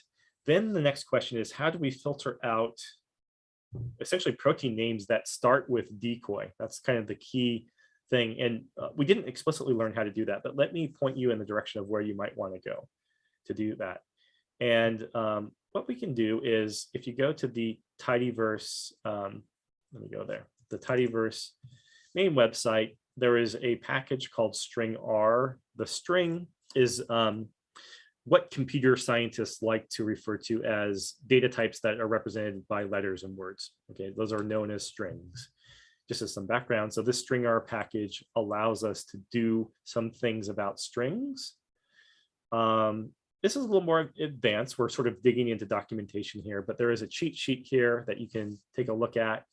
And let me focus in on a function that might be of use to us. This function that is string starts, and it says detects the presence of a pattern match at the beginning of a string.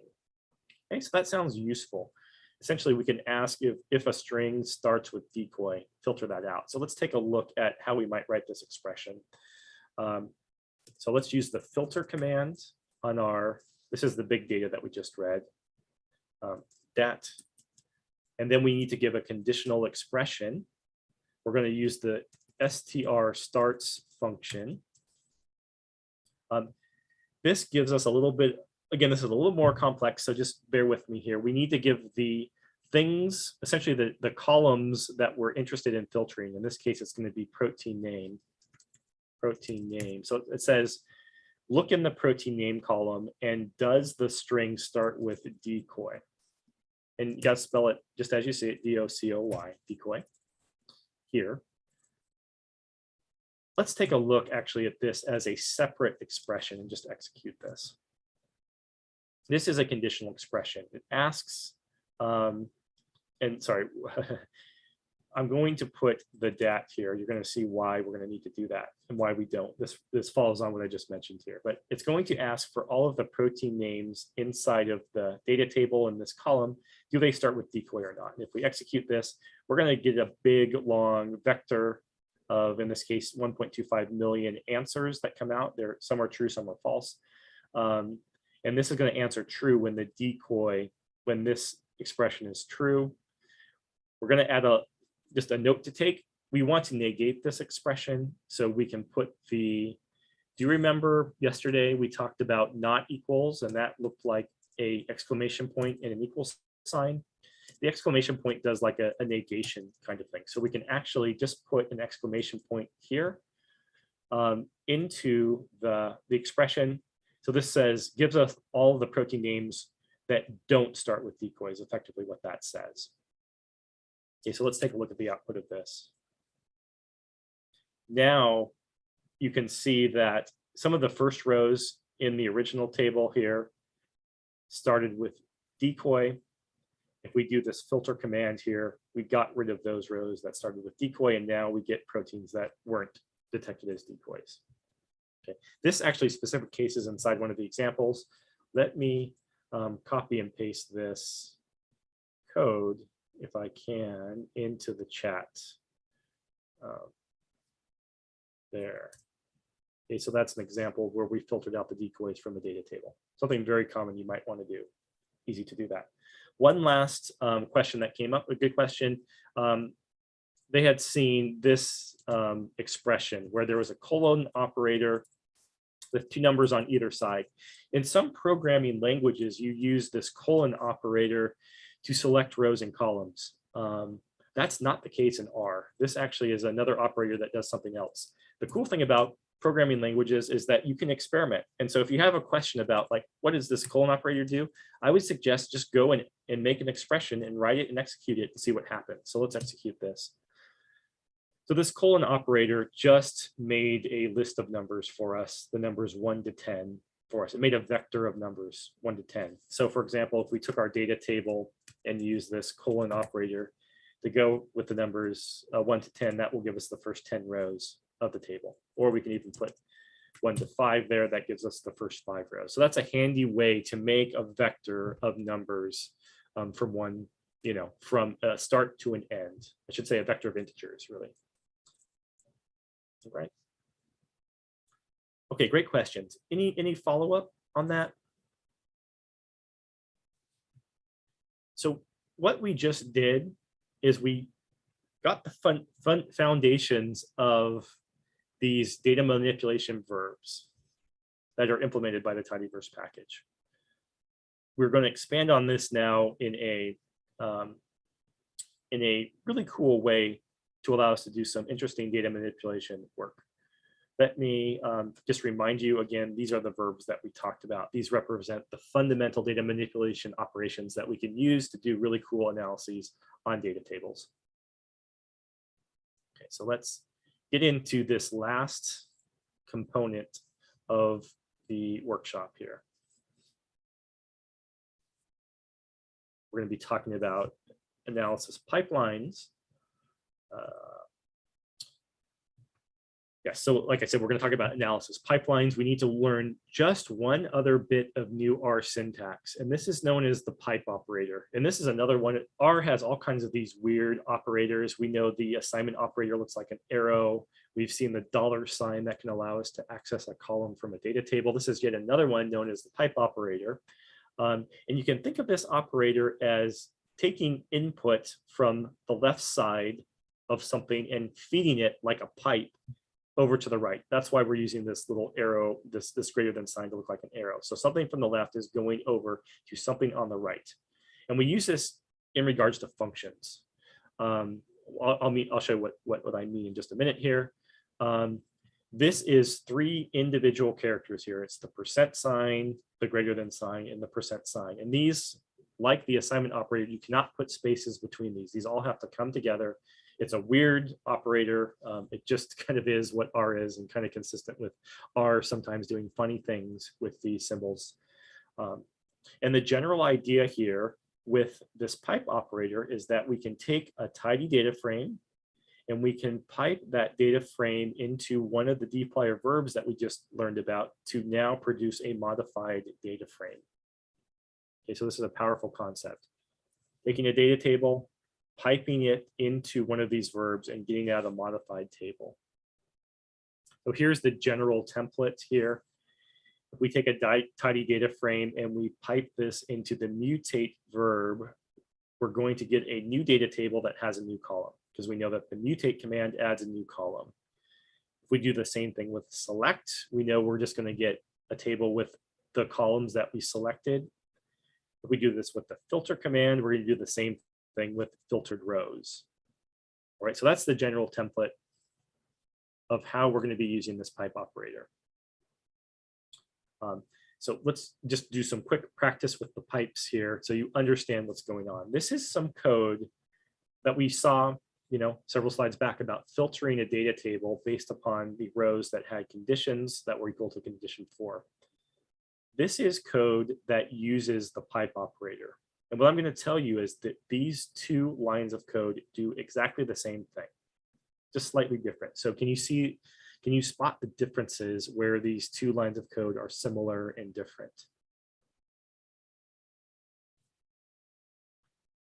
Probably not too hard to see that essentially what happened was we took the first input of the function and we moved it out in front of the expression. We added this pipe filter, this pipe command. Then we have this filter function call that looks exactly like the same thing that we had before, but it removed that first part. Effectively, we just take this first part and move it out in front, and then everything else is the same. Okay, so it's 2 ways to do exactly the same bit of code. And you'll see why this is going to be really powerful in just a second.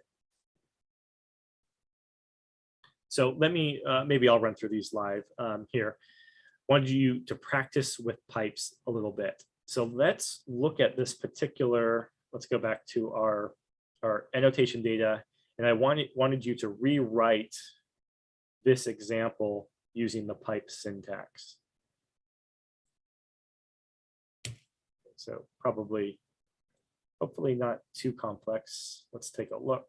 Let's read our annotation data again. Okay, so this was the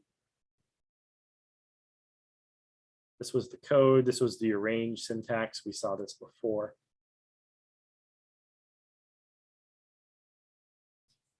I won't assign it, so we can just look at the output here on the table. So let's arrange this by condition. I'll tell you what, let's make this a little more interesting and arrange it in reverse alphabetical order. How would we write this with pipes?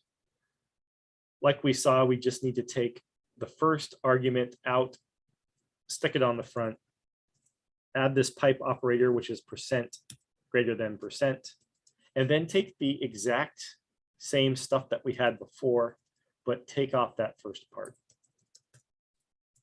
Okay, so let's run this code. And you can see the table looks exactly the same as that we had before. So this is exactly the same outputs that we get, just two ways of writing the same things. Okay, so hopefully that makes sense. Here's another little piece. Make a vector with the values 1 to 5. We can maybe learn some new syntax that we just reviewed just a few minutes ago and assign it to a new variable, and then write the code to get the maximum value of that vector. Okay, so let's do that. Let's myvec. We just learned this colon syntax. We know that this makes a new vector with the numbers 1 to 5. So that would be one way to do it.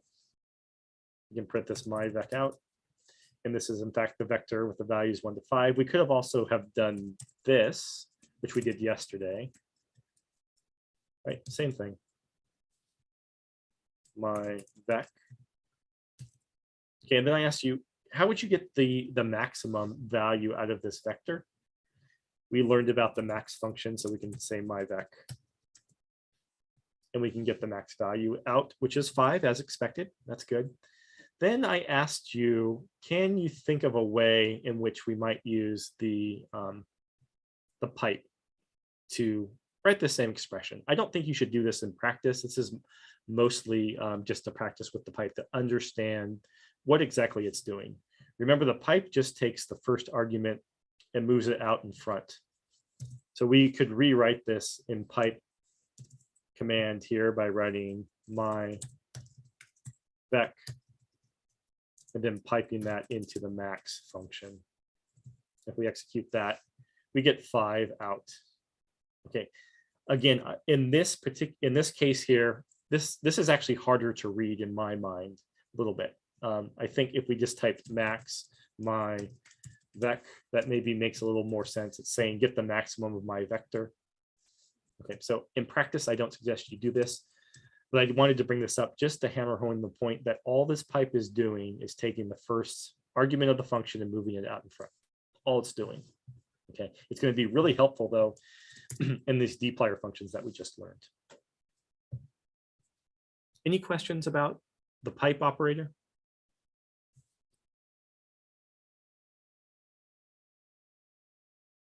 TAs, go ahead and interrupt if there's anything we'd like to. Yeah, there's a question of what would be the advantage of using the pipes. I love that. That factors into what we're going to be doing here in the next slide. So thank you for that great segue. Appreciate it. Okay. Oops. My goodness gracious. 1 second here as I get my computer together here. Okay. Here we go. So here's the key piece, I think, of today's material that we're going over. The pipe operator can chain together multiple verbs, which becomes a pipeline. So a couple things that we learned today. One, we learned about tidy data frames, rectangular data tables, which is great. They're well structured, well organized, and they're great for working with them in R. We learned about these dplyr verbs that manipulate data tables, functions like mutate, filter, select, and so on. We also learned an important piece that the first input to a dplyr verb is always a tidy data frame. We also learned that the output from a dplyr verb is always a modified data frame. Okay. And then we just learned with the pipe operator that the pipe operator takes that first argument out and moves it to the front. So hopefully maybe you're seeing a chain here of sort of logic about how we can combine these concepts together into a useful thing for data analysis. So here's the idea. A tidy data frame is our input, and we can pipe that into a verb. That produces a modified data frame. It just so happens that data frame is itself a tidy data frame. So there's no reason why we couldn't take that output and pipe that into a dplyr verb as well to produce another modified data frame, right? And so the magic that happens here is that we can start creating these pipelines where we start with a tidy data frame and pipe them into different verbs over and over again to do a complex data analysis task. Okay, so this is a really cool piece of the dplyr package. And again, before this dplyr package exists, essentially I did my data analysis with lots of the other tools we learned about on the first day. But when dplyr came out, it fundamentally changed how I approached and thought about data using this pipeline syntax. And it's really powerful. It's really readable. Let's see how that works. This is an example, again, using this small data table, this annotations table. So maybe not the most interesting, but it's a small table that we can use to work with to get some examples. And then we can work with the larger data table with some examples here to do maybe some more interesting things. Okay, so let's say your boss or somebody gave you this admittedly somewhat silly contrived task, but just hear me out here. For this annotations table, I want you to get the rows that have a bioreplicate value of 2 or higher, and then count up the number of runs per condition. And then the table I want you to give me on the back end is going to be the results, but I want you to sort them in descending order. Okay, again, a little bit of contrived example, but these steps here could be anything. Take the protein table, filter out the decoys, count up the number of peptides that you detected per protein. For example, that might be the task. And that's a fairly complex task to do. In Excel, that would be, I don't know, probably pretty challenging to do. I don't even know if I could do it, frankly. But in any case, this is where a pipeline works really well. So we load up our tidyverse package because we want those functions. We read in our file. Now we're going to write a dplyr pipeline that accomplishes this task in just a few lines of code. We take our input data table here, and we filter to the cases where the bioreplicate is greater than or equal to 2. We then pipe the output of that filtering command to a group by verb here, to group by condition, and then you summarize to count up the number of runs per condition. And then we take that output table and we range that in descending order based upon condition. Okay, so effectively, and look at this code, I think it's really cool that the code this is still our code, right? This is not English, but it does read about what we talked about above here. So take your data, filter it where the bioreplicate is greater than 2, and then I want you for each condition to count up the number of runs and then arrange the table by condition. Okay, so I sort of translated these words into English here, and that's the idea. If you can say these things sort of in English, oftentimes the code that you need to write in order to accomplish them is fairly straightforward. That's not to say that obviously you're going to need lots of experience with R and get more expertise and get more comfort about working with R in the language, but effectively it becomes more straightforward to write these kinds of pipelines. Let me talk a little bit about the syntax here and some conventions here. You can imagine if you string these commands together, they can get very long. You can get very, very long lines of code. And as a result, it's very common to separate each step on its own line. Okay, and that's okay to do as long as you put the pipe command at the end of every line. Okay, so the idea is you start with your data frame, you put the pipe command, then you go to a new line, and then you write one of the verbs followed by a pipe command. Go to a new line, go to the pipe command, and so on. Okay, so it's a little weird. It's not one line of code. R treats it effectively as one expression, one line of code, but we add these lines just to make it easier to work with and easier to read. So let's take a look at this pipeline here.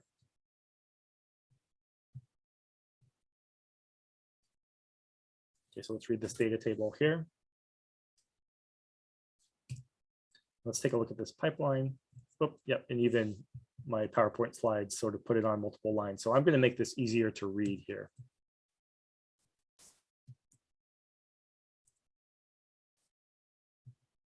And let me execute. Let's take a look at our table. I'm going to execute the entire pipeline here, and we can take a look at the output, and then we'll look at the pipeline step by step. Okay, so what do we expect? We expect the bioreplicates only to be 2 or greater.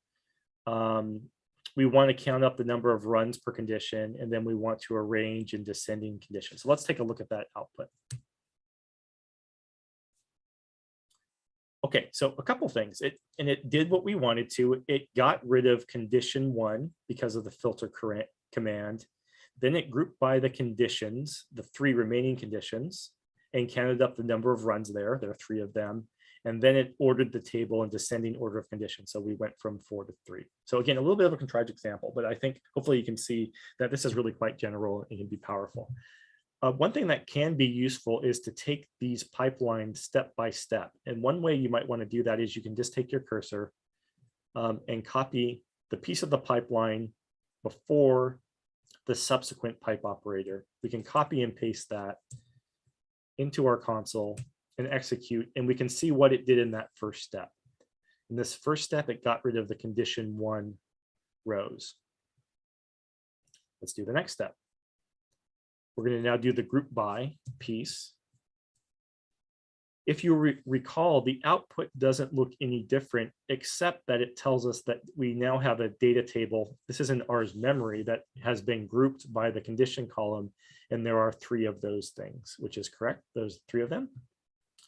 We can then go and do this summarize command to count up the number of runs per condition, because we're operating on a data table that has been grouped with the group by.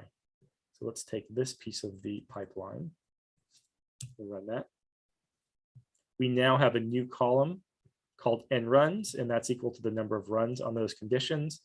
And then this last piece is to sort this in descending order of condition. So we do that, and in fact, we get our final table out here.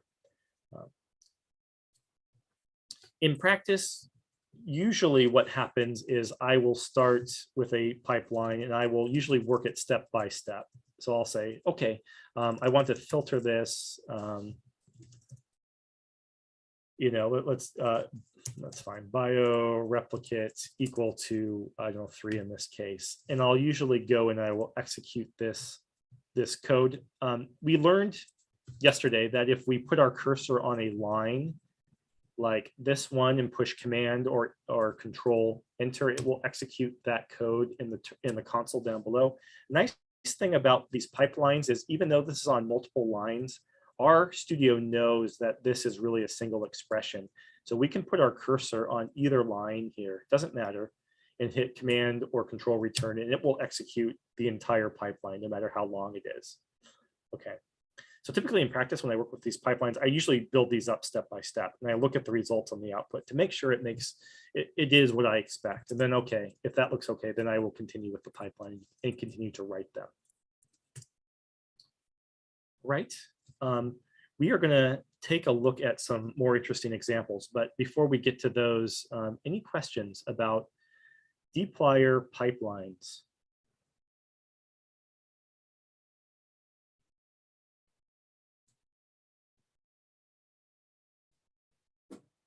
So hopefully, I think you can see that these pieces here can really be used and maybe built up to do some interesting things. All right. Let me now let me remind you in our GitHub repository.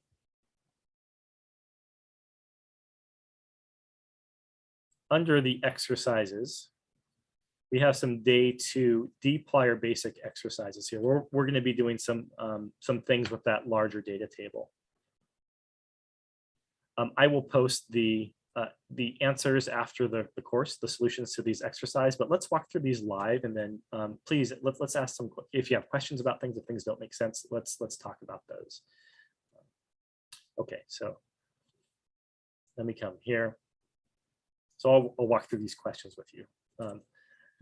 So the first thing we want to do is load up the tidyverse, because we're going to be working with tidy data. Oh, I noticed I have a little typo here. I'll fix this in the solutions before I post them. But in any case, this data file is inside of our directory, because we copied those earlier this morning.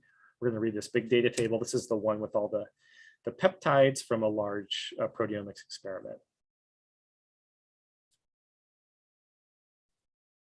And this may take a little bit to read on your computer. Again, let me just orient you to what this thing looks like. We have a bunch of peptides that have been detected. We have some attributes about those peptides. We can use the view command. Remember, if we type view with a capital V on the data table, that RStudio will pop up the data table. So we have a bunch of detected peptides. We have their charge, their M/Z values. Looks like some product ions as well. And then we have intensity values. These are in different files here. So we have multiple. There are replicated rows for the peptides because we're measuring these peptides in multiple, essentially mass spec runs. Okay, so this is probably a data table that, if you're doing mass spec proteomics, you probably have tables like similar to this in your own work. Okay. So first question here. Remember yesterday we filtered, or I think today, I guess, we filtered to this particular protein. And we did this using the subsetting syntax. Let's do this using the filter command. So we're going to use our pipe operators now because we're going to be doing some pipelines here. So we're going to take our input data that we just read. We're going to use this filter command where the protein equals this particular one. Okay, so let's execute that code. I assign that to a variable .subset. Subset.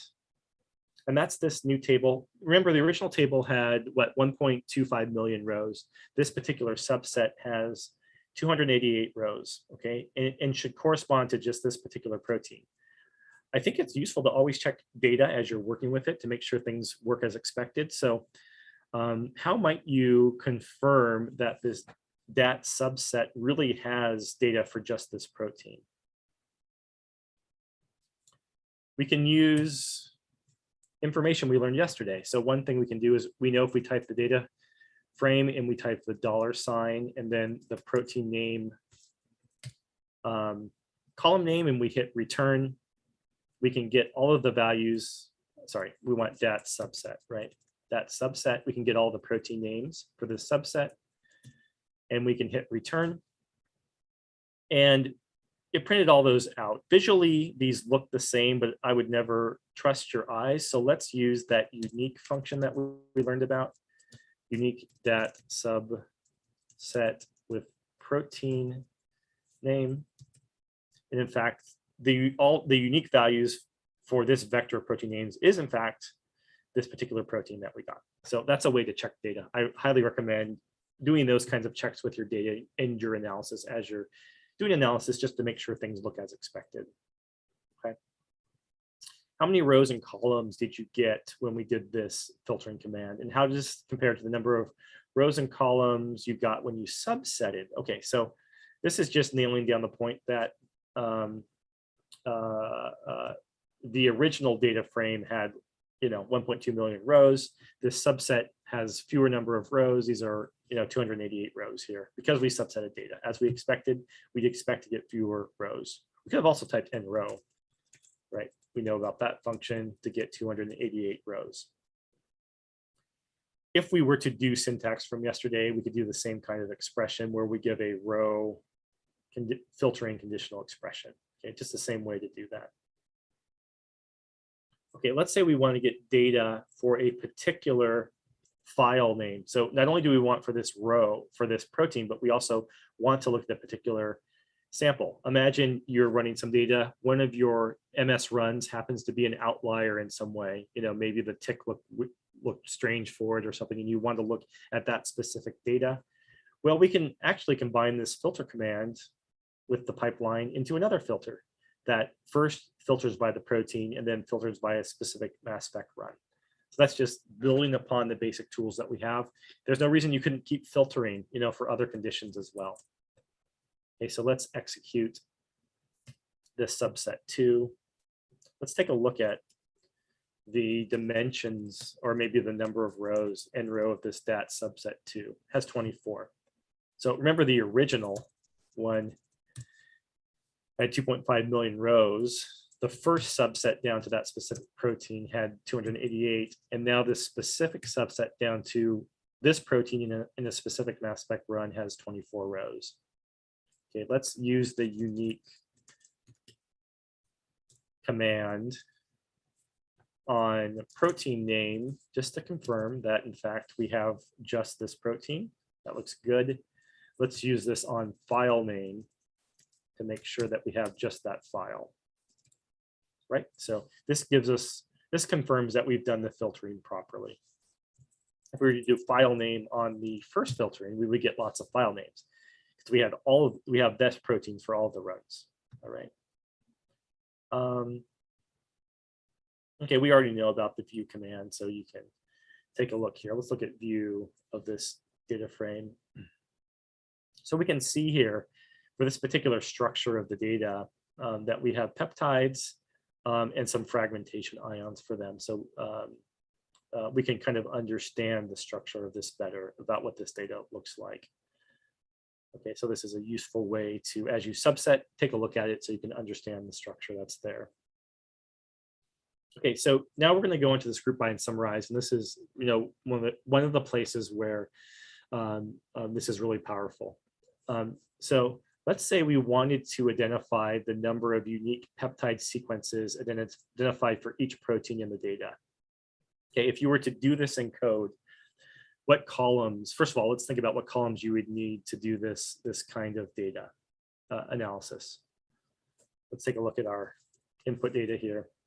If we want to count the number of peptides for protein, sort of the columns of interest are going to be the peptides and the proteins. So a little bit of a no-brainer, but just sort of keying you into thinking about you know, which columns are of relevance when you want to do an analysis.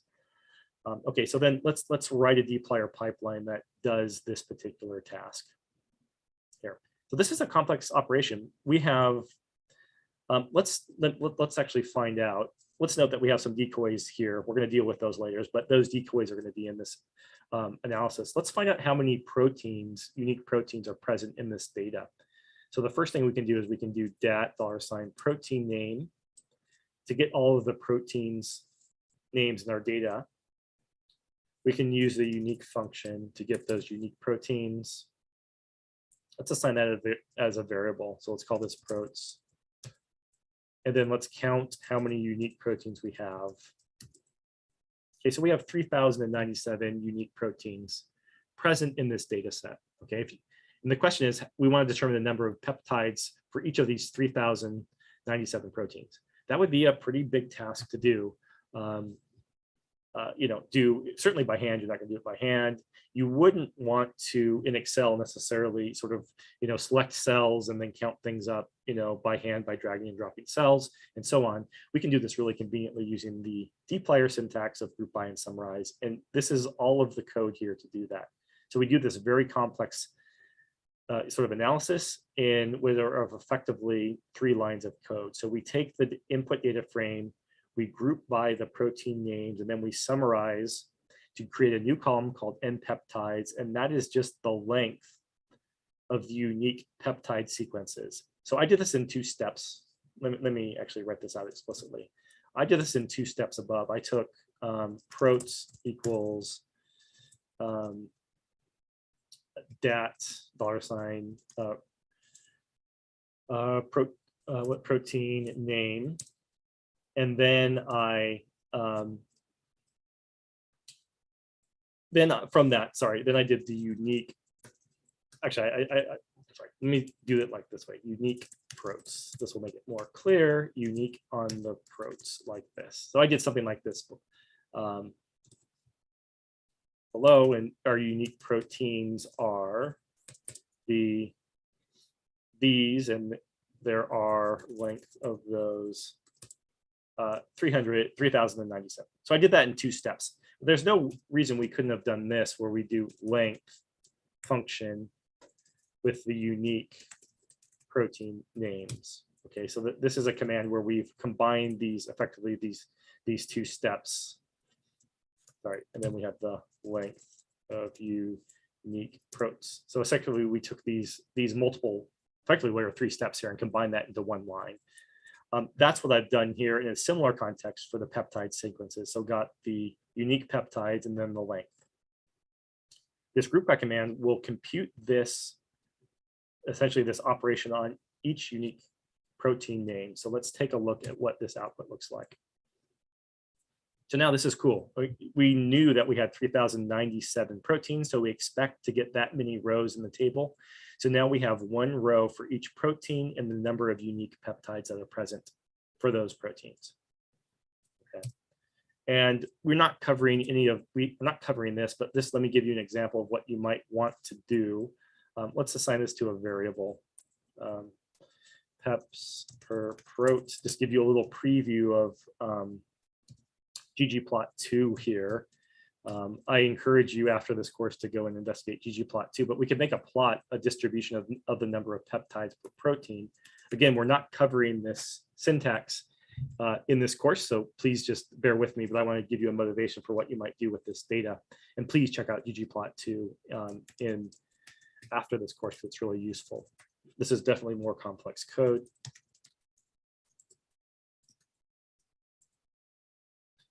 So if we write this code here, just give it a second, we now have a plot that shows the distribution of the number of peptides for protein from this data table.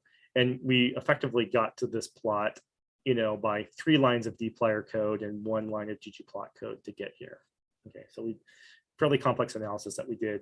And it's very straightforward. I mean, you can almost read this like English. Take our data frame, group by the proteins, and count up the number of unique peptides for each one of those. Okay. Any questions about that group by summarize?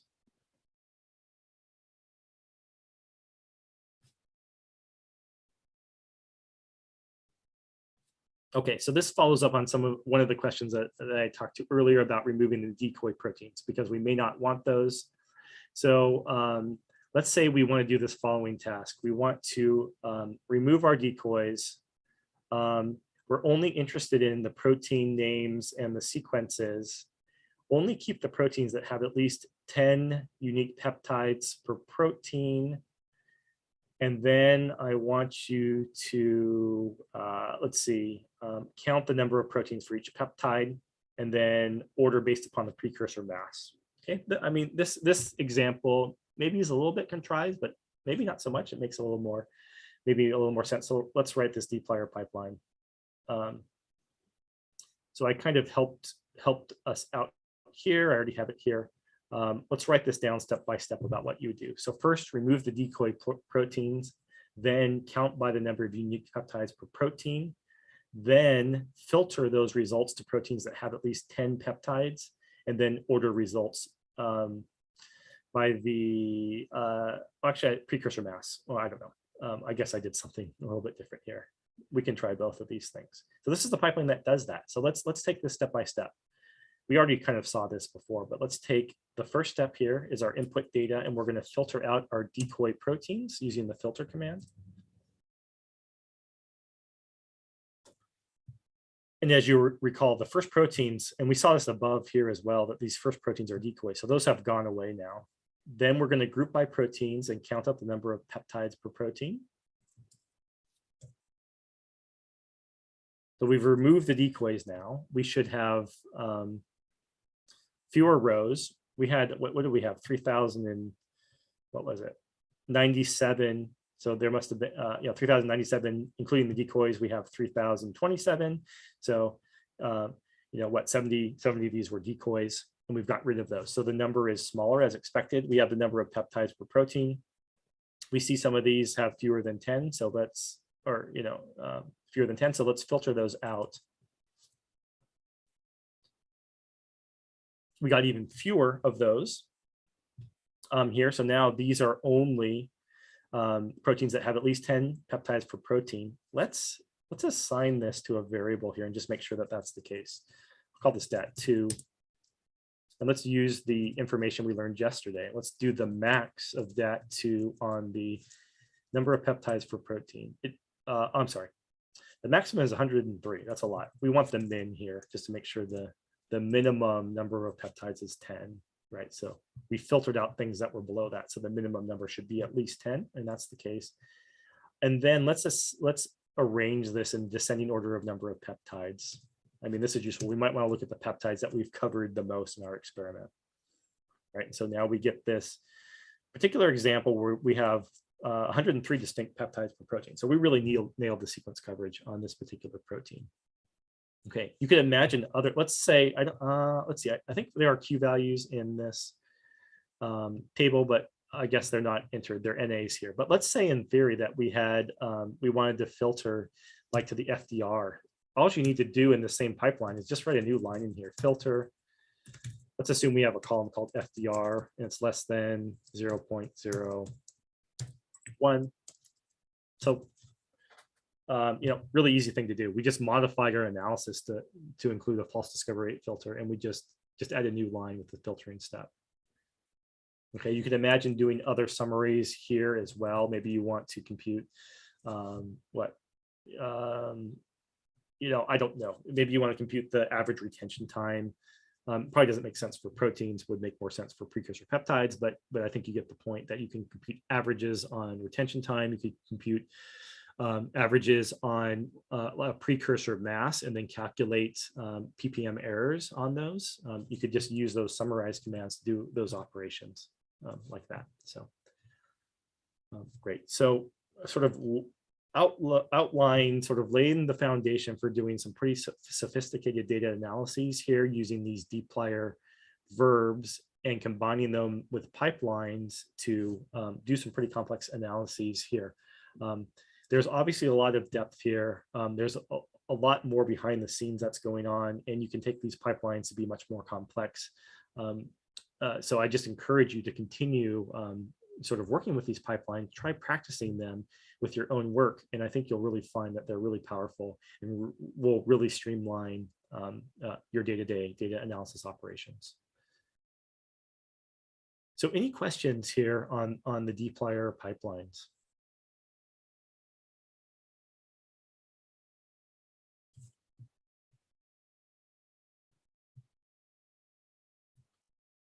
So just reiterating, all of the exercises here are in our GitHub repository under the exercise section. I will upload those solutions that we just went through, so you can go and practice those line by line.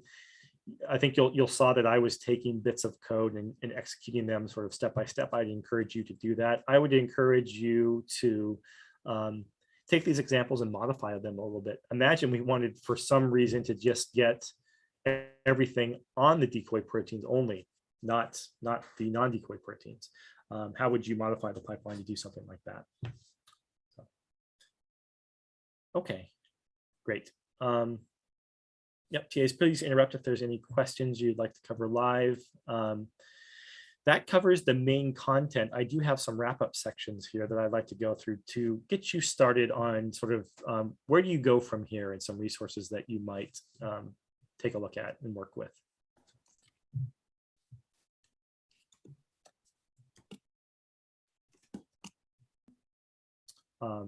Okay, just a summary of what we just talked about here. Okay, we've covered a lot of material. We've covered a lot of sort of the foundations. This is not by any means the entire breadth of the R ecosystem. It's not the entire breadth of the tidyverse ecosystem, but I would say these are really the fundamental pieces that will get you started to hopefully doing some interesting work with data in your day-to-day sort of data that you deal with. Even though these were basic things that we covered, I use these basics every day in the work that I do. So I think it is really helpful and really valuable. So what did we learn? We learned about RStudio and using the basics of R. In particular, we learned about making RStudio projects to help organize files. Please continue when you do your own work. Let's say you're going to make a new project. Please go into RStudio, make a project to organize your work, and then you can copy your data into that folder to make sure that you can access that data as you expect. And if you want to get back to an RStudio project, recall that you can, if RStudio is closed, let me close it. If you go back into find the directory where it's at, double click the rstudio.rproj file here. If you double click that, that will open up RStudio. It will open up your project. It will set the directory properly, and you can get back to work on that particular project that you're working on. And if you have multiple projects, you can go to File, close the project, and then go and open another project. And that's a nice way to organize your work. Okay, so we learned about R, we learned about RStudio, we learned about RStudio projects. We learned some basic syntax, just to reiterate the main points that we talked about. We learned about variable assignment. We learned about working with functions, and that we use functions on both vectors and data tables. We learned about subsetting data using the square bracket operator, and then conditional expressions. Remember, conditional expressions allow us to ask yes, no questions about our data. It's really useful for subsetting data to the pieces of data that we want to work with. We used those two main data types. We talked about vectors and we talked about data frames, also known as tibbles in the tidyverse ecosystem. We talked very importantly about reading data into R using functions like read_CSV. And then today we talked about the tidy data and using dplyr on these tidy data frames to do data manipulations and operations. So hopefully you can answer yes to all these questions. These were things that I had put up in the very first slide yesterday to talk about things that I hope we can accomplish by the end of this course, this workshop. So hopefully you can make RStudio projects and you can execute code. Hopefully you can create variables and vectors, and hopefully you can work with them. You can read data into R. You know about data tables. You can understand how many rows and columns are present. You can filter data. You can do summaries on that data using functions like min, max, mean, median, standard deviation, and so on. And then today we learned about tidy data. Now that you know about tidy data, when you communicate with other people, maybe in your lab or people that you work with, I know this happens to me a lot. People will send me data and they'll say, Ryan, I need some help. Can you help me analyze this data? But the data that they give me oftentimes is very messy. It's arranged in some weird formats. Maybe they've structured it in a strange way. Maybe there are some issues with the data. So I think if you understand the concepts of tidy data, you can communicate back to the people that you work with that say, hey, it would really help in the work that I need to do if you could structure your data in this way, or from your particular program, can you export your data in a certain way? That will really help me in my data analysis that I have to do. So it's really important to understand about tidy data and communicate those concepts to other people that you work with. That will streamline your ability to work with data. And then finally, hopefully you can now see some of the examples here to start doing some interesting data analysis with your own data using tidy inputs and dplyr pipelines. As I mentioned at the beginning, there's no way you can cover R in a 2-day workshop like this. So I hope that you will continue on your learning journey. Just let me give another endorsement for R. It's an incredibly powerful tool. Even if you have no intention of becoming a data scientist particularly, all scientists have to deal with data now in some way or another. And I would say even having just fundamental basics under your belt would be really useful. So I would say, hopefully you could continue your educational journey. There's a nice website here, education.rstudio.com, where they've collected a lot of really great resources here. A lot of stuff here I've covered today, but this is additional resources that you could go and look at. So, they have some information about installing R in RStudio. They have a gentle introduction to the tidy data in R, and so on. So lots of really great resources here. They have cheat sheets, books, and tutorials. So this is just a great resource for you to go and dig into more R-based resources, particularly for beginners. We've gone to this tidyverse website a couple times to look at those packages. It would be fun, I think, and worthwhile to go and just poke around that website a little bit to kind of see the breadth of the tidyverse ecosystem and maybe some additional packages that might be useful to you. We looked at the string R package as one example, but there are other packages there that might be really useful for your work. Let me point out 3 books here. And the cool thing here is that these are all very high quality books. These are written by experts who use and work with R and they're all free online, which is great. Let's take a look at this first one, hands-on programming with R. You can, if you want, you can buy the O'Reilly version of this as a hard copy, but the entire book is online for free. And just so you know, this whole website here was written using R, using essentially an R package called Bookdown. So the authors wrote this entire digital book, if you will, using R, which is really pretty cool. There's a table of contents here. You can go through the book, and the notion of this particular book is taking somebody who's new to programming and walking them through the very beginnings of working with R. So if you want to dig into sort of the R fundamentals in a lot more detail than I was able to cover, this is a great book to do it with. This next book here, I can't say enough good things about this. This is R for Data Science. This is written by Hadley Wickham here. Again, I mentioned him earlier with one of the quotes here. He is one of the biggest figures in the R community. Just a really great one sort of data scientist and software developer who has written packages like ggplot2. He's written packages like dplyr, and essentially is sort of the author, if you will, of this tidyverse ecosystem. He also works at RStudio. Very active educator, very interested in helping new users and new beginners get into R. Just a really great person in the R community. He has this book called R for Data Science. And this is an outstanding book that walks through the entire data science process of working with data. It includes data visualization with ggplot2. It includes some of the, or I'd say in more detail, the ideas we talked about with tidy data, with dplyr pipelines and so on. All kinds of stuff here. This book is also very accessible. I think it might be potentially a little challenging for a beginner to get through, but it is certainly something that a beginner could really benefit from. There is code. Let's take a look at this section on tidy data that I talked about. You'll see this quote here that I stole earlier on up here, but he walks through, he has the code that you can easily copy from the book. He shows the output of the data here. You can recognize some of these figures that I've used in my own teaching materials because it's so great, and just really walks through lots of these pieces of the things that we've worked on. So this is a great book. I would say if you're up to it, it's a great book to read cover to cover. It can benefit beginners to experts. It's a really great book, and it's free online, which is super. Let's go here. The last one I mentioned, ggplot2. Probably one thing that people want to do a lot here is to make plots. This is, again, Hadley's book, Hadley Wickham's book on ggplot2.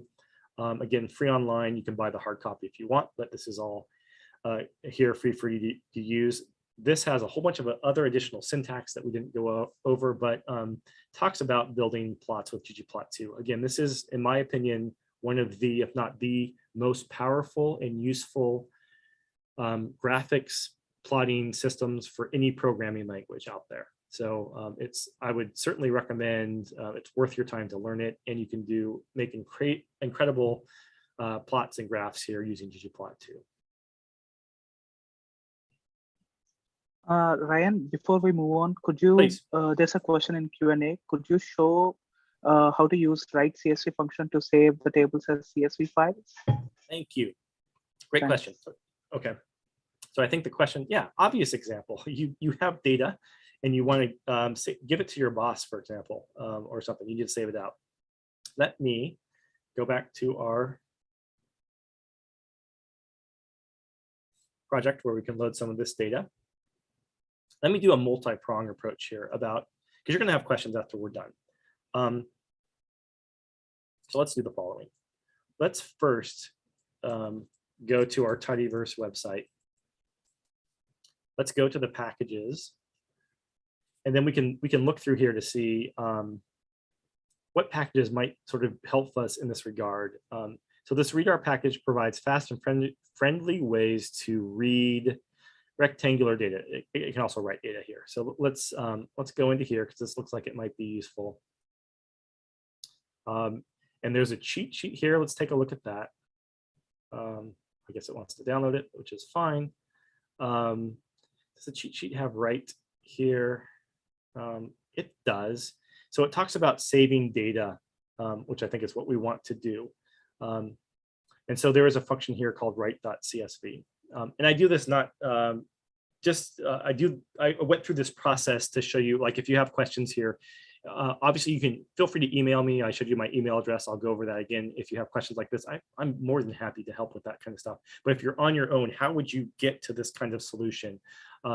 Well, this is one way you could do about, sort of look for R packages like I just did, and the tidyverse is a great place to start. And then you can think about maybe some packages that might make sense. And so we're going to use this write CSV function here to do that. Okay, let's go back to our code. We loaded up this, this particular case here. Let's read this annotations file here. Let's make a new script. Okay, so we're going to load the tidyverse package. We've done this a couple times. Okay, let's load that up. And let's read this data file with our read CSV function. I'm going to type CHO tab, read the annotations. This is our table. Let's just do a simple filter on this table. Let's call this DAT2. Not a great name, but let's take our data table and let's filter where condition equals condition 2, for example. But now we have a filtered data table. And let's say for some reason somebody wanted that table. You can now use the write CSV function to do that. If you want to learn about write CSV, remember we can use the question mark and write the name of the function without parentheses at the end and hit return, and it will bring up the documentation on that. And it says write a data frame to a delimited file, which is great. That's what we want to do. So this effectively will write this to a CSV file. These are the inputs to it. And there is some, I'll show you how to do this specifically, but if you wanted to understand what you need to actually provide to this function, you can look here and then scroll down here a little bit. You have to keep going. The first input or argument is a data frame that you want to write to disk. And the second one is the name of the file that you want to write it to. So let's do that. So we're going to write CSV. We want to write this data frame, and then we're going to give a name, migrate data.csv. I'm going to execute this code, but take a look over here in the browser. Again, let's see what happens. It was hard, it went very quickly, but now we have this new CSV file that's been written to our RStudio project. Because we're using an RStudio project, it knows that it needs to write this data file to the project directory where we're organizing everything. So the project helped deal with our paths. If you didn't use an RStudio project, you would have written a CSV file. It would have gone to your default directory for your computer, which it will depend on your computer and things, but it would have gone somewhere else, and you probably would have never have been able to find it, or at least it wouldn't have been intuitive about where that data file went. So, but if you use an RStudio project and you open the project like I just showed you, you can just write the file out just like this, and it will go to your directory here. And then we could do, this kind of silly thing. Dat3 is read CSV, and we need to give the file name migrate CSV. Oops. We could read it back in. If we type dat3, we can see we get the same data table out. All right, so write.csv is the ticket for that. Great question.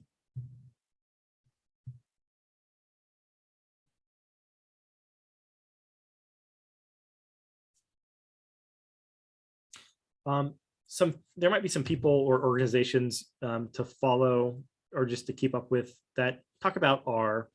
Obviously, Professor Olga Vitek, obviously, her group writes really great packages. They publish great papers that deal with very specifically R packages like MS Stats, like Cardinal, that deal with mass spec data, proteomics data, probably that people here are interested in. So if you haven't looked at her pack. I mean, obviously you're at this May Institute because you're learning about these things. So anyway, it's just a great resource to continue to follow her team and the work that they're doing. Bioconductor, let me briefly go here. Bioconductor is a repository for R packages around sort of the bio space. There is lots of stuff here that deals with genomics kinds of data, but there's also data packages here that work with mass spectrometry. So if we type mass spec, for example, here in the search field, you can see that there's lots of packages here. This is really small, hard to see, but lots of packages here. So we can see Cardinal here. This is one of the packages I just mentioned, and lots of other stuff as well, sort of related to mass spectrometry. And you might have, specific, might be in specific fields that deal with certain kinds of mass spec data. Worth it to come here and look through some of these packages to see if there's something here that might be useful. One package, somebody asked about reading mass spec files yesterday. One open format is an MZML file. There is a package here called MZR. Here, let me go to this particular package. This is a function that can read MZML files, for example. So MZR provides a unified API. This is a sort of an interface to common mass spec formats for mass spectrometry data. It comes with support for reading MZXML, MZML, and MZIDentML files, and so on. So if you come down here, you can take a look at probably this is a good reference here. It's an HTML sort of tutorial, if you will, about working with these files. And you can come through and they have some examples here about working with data. And this, for example, shows you about reading an MZML file and what you can do with it. And actually, this is kind of a nice tutorial to go through here, talk about plotting different things, looking at aspects of the mass spec data, and so on. I thought there were more examples here. There was another one that I was looking at that really goes into details. But in any case, Bioconductor is a great place for working for R packages, particularly for mass spec data analysis.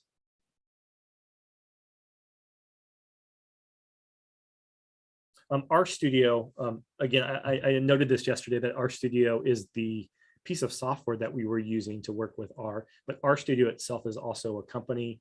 I mean, obviously not specifically related to mass spectrometry by any means, but RStudio as a company is really advancing the R ecosystem in lots of ways, providing support, funding, development for lots of these packages that we're working with today with dplyr and the tidyverse packages.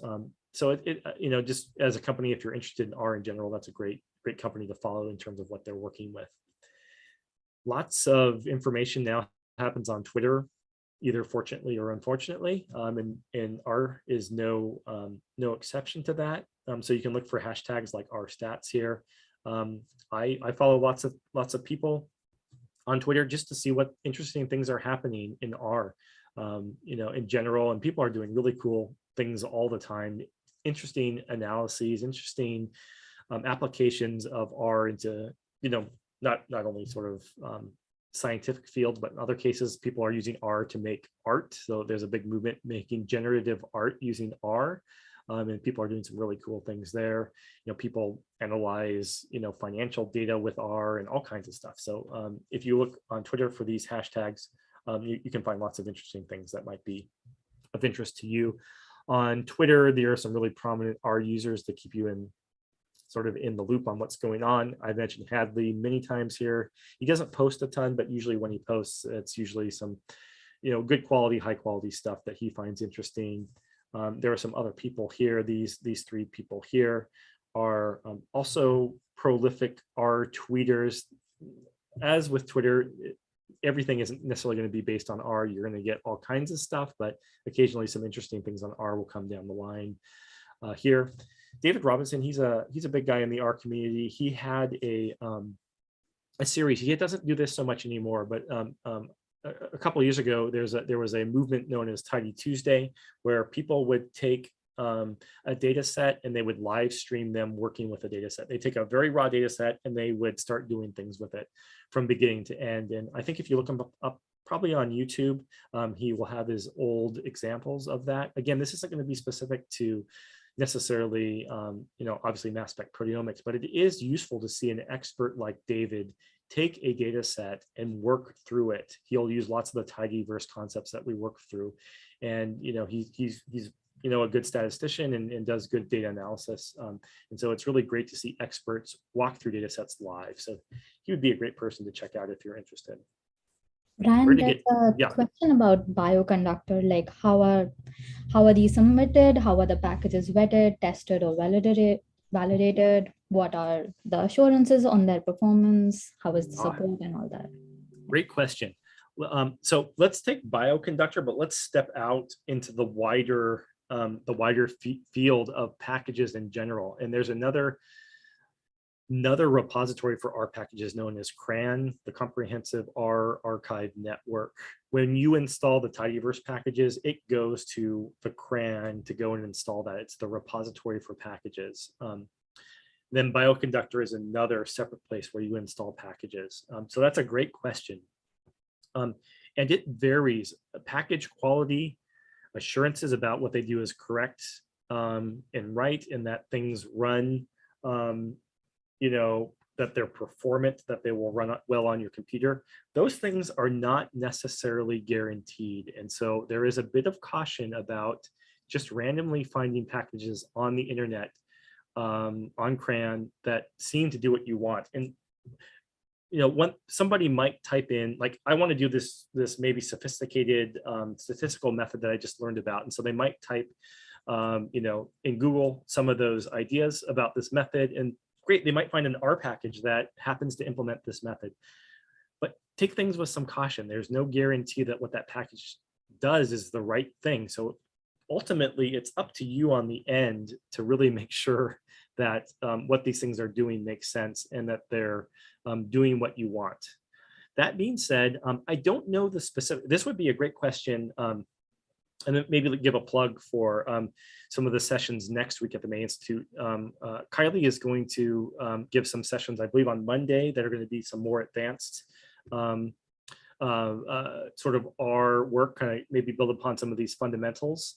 And she's been an author of packages. Anybody on Olga's team has submitted their packages to bioconductor. So I would suggest asking questions to them about this, and they can tell you more about the process, because they've actually submitted packages through CRAN, and they can tell you about what that process is and how things get vetted.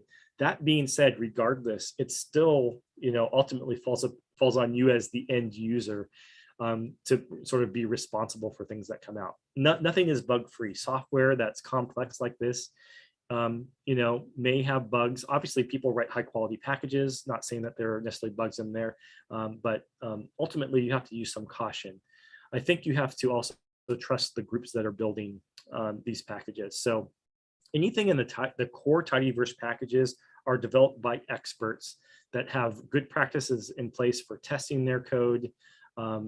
Like anything written by Hadley Wickham is going to be really high quality, that they go to great efforts to make sure the quality of their code, the correctness of their code, and these things are of high quality. And so things coming out of the core tidyverse packages are going to be high quality, and you can expect that those things are going to be things that you can hopefully trust. Again, not saying that there aren't bugs, there are bug fixes that come out all the time, but usually they put a very high level of rigor into the packages that they write. So that's kind of the question, the answer, that there is no clear guarantee that any package that you have is going to be bug-free. They're going to do exactly what it is, but put some research into the people that write the packages, and if you trust them for what they do, then that's a good sign that hopefully their packages are also trustworthy. And the converse of that is be wary of just grabbing any random R package off the web that you happen to find as a possible solution to what you would like to do. Let me give you another example with the CRAN. There is a process that you have to go through to get your package to prove. So it's not that anybody can just submit a package and it shows up. There is a process that checks the package, but those are more technical checks about does the package compile correctly? Does it run some basic tests correctly? So it's more about operational aspects of the package rather than correctness of the package. So kind of to segue from that question, where do you go to get help? So Google is a good place to start. And if you get an error message, like let's just make one here. Let me misspell this data file, okay? And let's try to run this function. Oh, not right, shoot. I just wrote, I changed the name of the file in the right function, and you'll notice here that I just wrote a new file here with the I'm misspelling here. That's not what I intended. I wanted to read a file with a typo in it. Let me execute this command. So we got an error here. So obviously, so the error message is something useful that you can use in Google to search for. The things specific to you, like your typo, there is no reason to expect that your specific typo should show up on the web, right? So this part of the error message is not useful. This file path on my computer also isn't probably useful because that generally shouldn't expect to show up on the web, but maybe this particular piece of the function would be useful, this error message. So let's go to Google. Let's type the name of the function, which was read CSV, and then let's put in quotes the error message here. And obviously this is Google. You're going to get all kinds of messages here. This is one of the resources I'm going to recommend, this community.rstudio.com. If you get a result from here, that would be a great one to follow up on. So let's do this. Let's see what it has to say. Working on something. This file does not exist in the working directory. Anyways, they go through here and they talk about sort of ways in which you might address that question. Okay, so that's sort of a general thing you can do. Use the error message text and put those in quotes in Google to help with that. R is an unfortunately named language because, as you can imagine, if you want to search the web for the letter R, you're going to get lots of hits. Google has gotten better about this, but if you're going, you can't just put necessarily R in front of your search term and expect to get relevant results. So try to add some specific terms that will help out, like the names of your function, like things like tidyverse, and so on, and that can help guide your search. So that's a case where the name of the language compared to Python, which, you know, where the Python is more a little more helpful for Google searching, R is not. So you sometimes have to add some additional terms there to hone in on what you're looking for. Stack Overflow, you probably know about that if you've done any kind of coding. Can be useful, but it's really a mixed bag. I see lots of advice on Stack Overflow that I don't agree with, particularly with R, and particularly if the posts are very old. So look for dates on the posts. They can be useful sometimes, but just treat it with treat things with a grain of salt. I know it is a common practice sometimes to copy and paste code verbatim from Stack Overflow. You know, that can be useful, but I just say, kind of with that question about the packages, just be mindful of that and just be a little bit careful that copying and pasting off of Stack Overflow without any additional thought or oversight can get you into problems. This RStudio community, we just looked at an answer from that, but this community is really friendly, particularly to beginners. And so you can search their essentially their chat base here for questions here. There's lots of good stuff. You know, you may just want to dig through this a little bit to see if there's questions here that might be relevant to you. And then you can also use this as a place to ask questions. And generally speaking, people are very friendly to new users asking questions about R. I think the main thing that you want to do is you want to search first about your question, because if somebody's already answered your question, it's just kind of common courtesy to try not to ask questions that have already been answered. And so I would first search as best you can to see if your question has been asked and answered before. If it hasn't, then you can submit questions to here. And like I said, this is a really welcoming community for particularly for beginners. So that's a great place. Last plug. If you're really interested in R and you want to get into it, I highly suggest looking for, if you have access to one, a local R users group. The R Consortium and RStudio, they support R users group throughout the world. And they're usually really great, nice, friendly communities where you can go and interact with other R users. I'm in Southern California, so I run the Southern California R users group. And, I've been doing that for, goodness, 5+ years now. We've grown to a really big group of people. COVID obviously has made things really weird, but before COVID, we used to meet on a monthly basis, and we get together, we network, we talk with other people, we learn about various things about R. We'd usually have a speaker come in and give presentations to learn about R, learn about how people are using data science methods in R and other fields, and just usually the community is really nice and welcoming. So I highly recommend, if you're interested in really digging into R, find an R local R users group and go and check them out. I know sometimes it's maybe not as comfortable to just go out and go into a community that you've never been to before, but usually these groups are really really welcoming of beginners, and I found it to be a really great place to meet and interact with people. All right, so we're wrapping up here. Obviously want to thank Olga for organizing this May Institute, allowing me to be a part of it, to our TAs that managed all these questions that come through. It is definitely more challenging, both I think from on your end as a participant, but also on the presenter's side, to give these kinds of workshops, particularly for beginning kind of things where it really would be helpful to be in person, where we can come and interact with you directly. But thank you for the TAs here to really make this something that we can actually do online and hopefully be able to execute this in a way that is useful to everybody. So thank you very much for the TAs for doing the questions here, and then also all the participants. I mean, you're here on a 2-day fairly intensive course here, particularly on Saturday here today. So thank you very much for coming through and joining us today.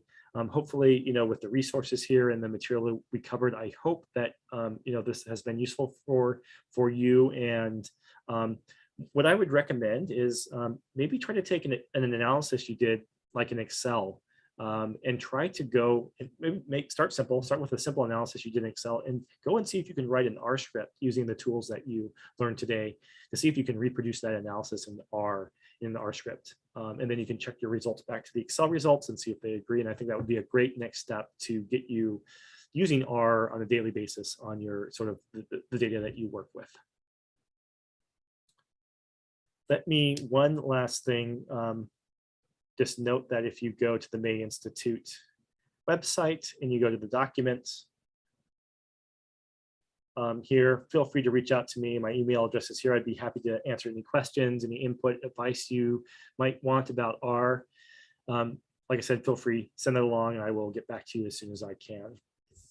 I also wanted to just give a plug for the May Institute. This was the first week, but it continues next week. And lots of really continued great sessions here.